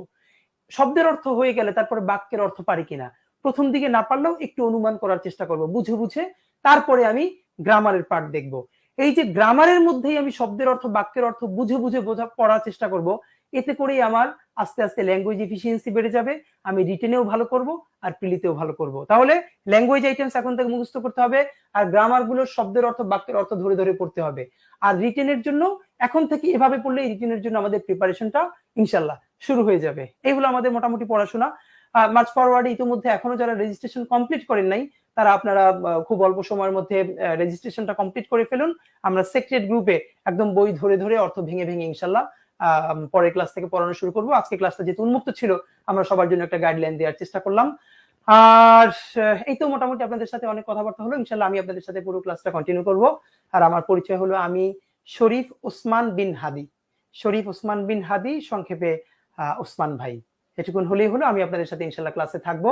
তো পুরো ক্লাসটা আপনাদের সাথে কেমন লাগলো, যে পরামর্শ দিয়েছি সেগুলো আপনাদের কাছে কেমন লাগলো, কাইন্ডলি একটু শেষে এক লাইনে লিখে যাবেন। যদি কারো কোনো পরামর্শ থাকে সেটাও বলবেন, কারো কোনো প্রশ্ন থাকলে এক লাইনে একটু বলে তারপরে আমরা বিদায় নিব প্লিজ। পুরো সেশন আপনাদের সাথে কেমন লাগলো? হ্যাঁ, আমি এখন নামাজে যাবো, এই জন্য একটু শেষ করে দিচ্ছি, অনেকেই নামাজে যাবেন। তো আই থিঙ্ক আপনাদের সাথে ইনশাল্লাহ একটা ভালো সময় পার করলাম আমরা। আবার দেখা হবে, পড়াশোনা শুরু করতে থাকুন। থ্যাংক ইউ ভেরি মাচ ভাই, আল্লাহ হাফেজ, আসসালামু আলাইকুম।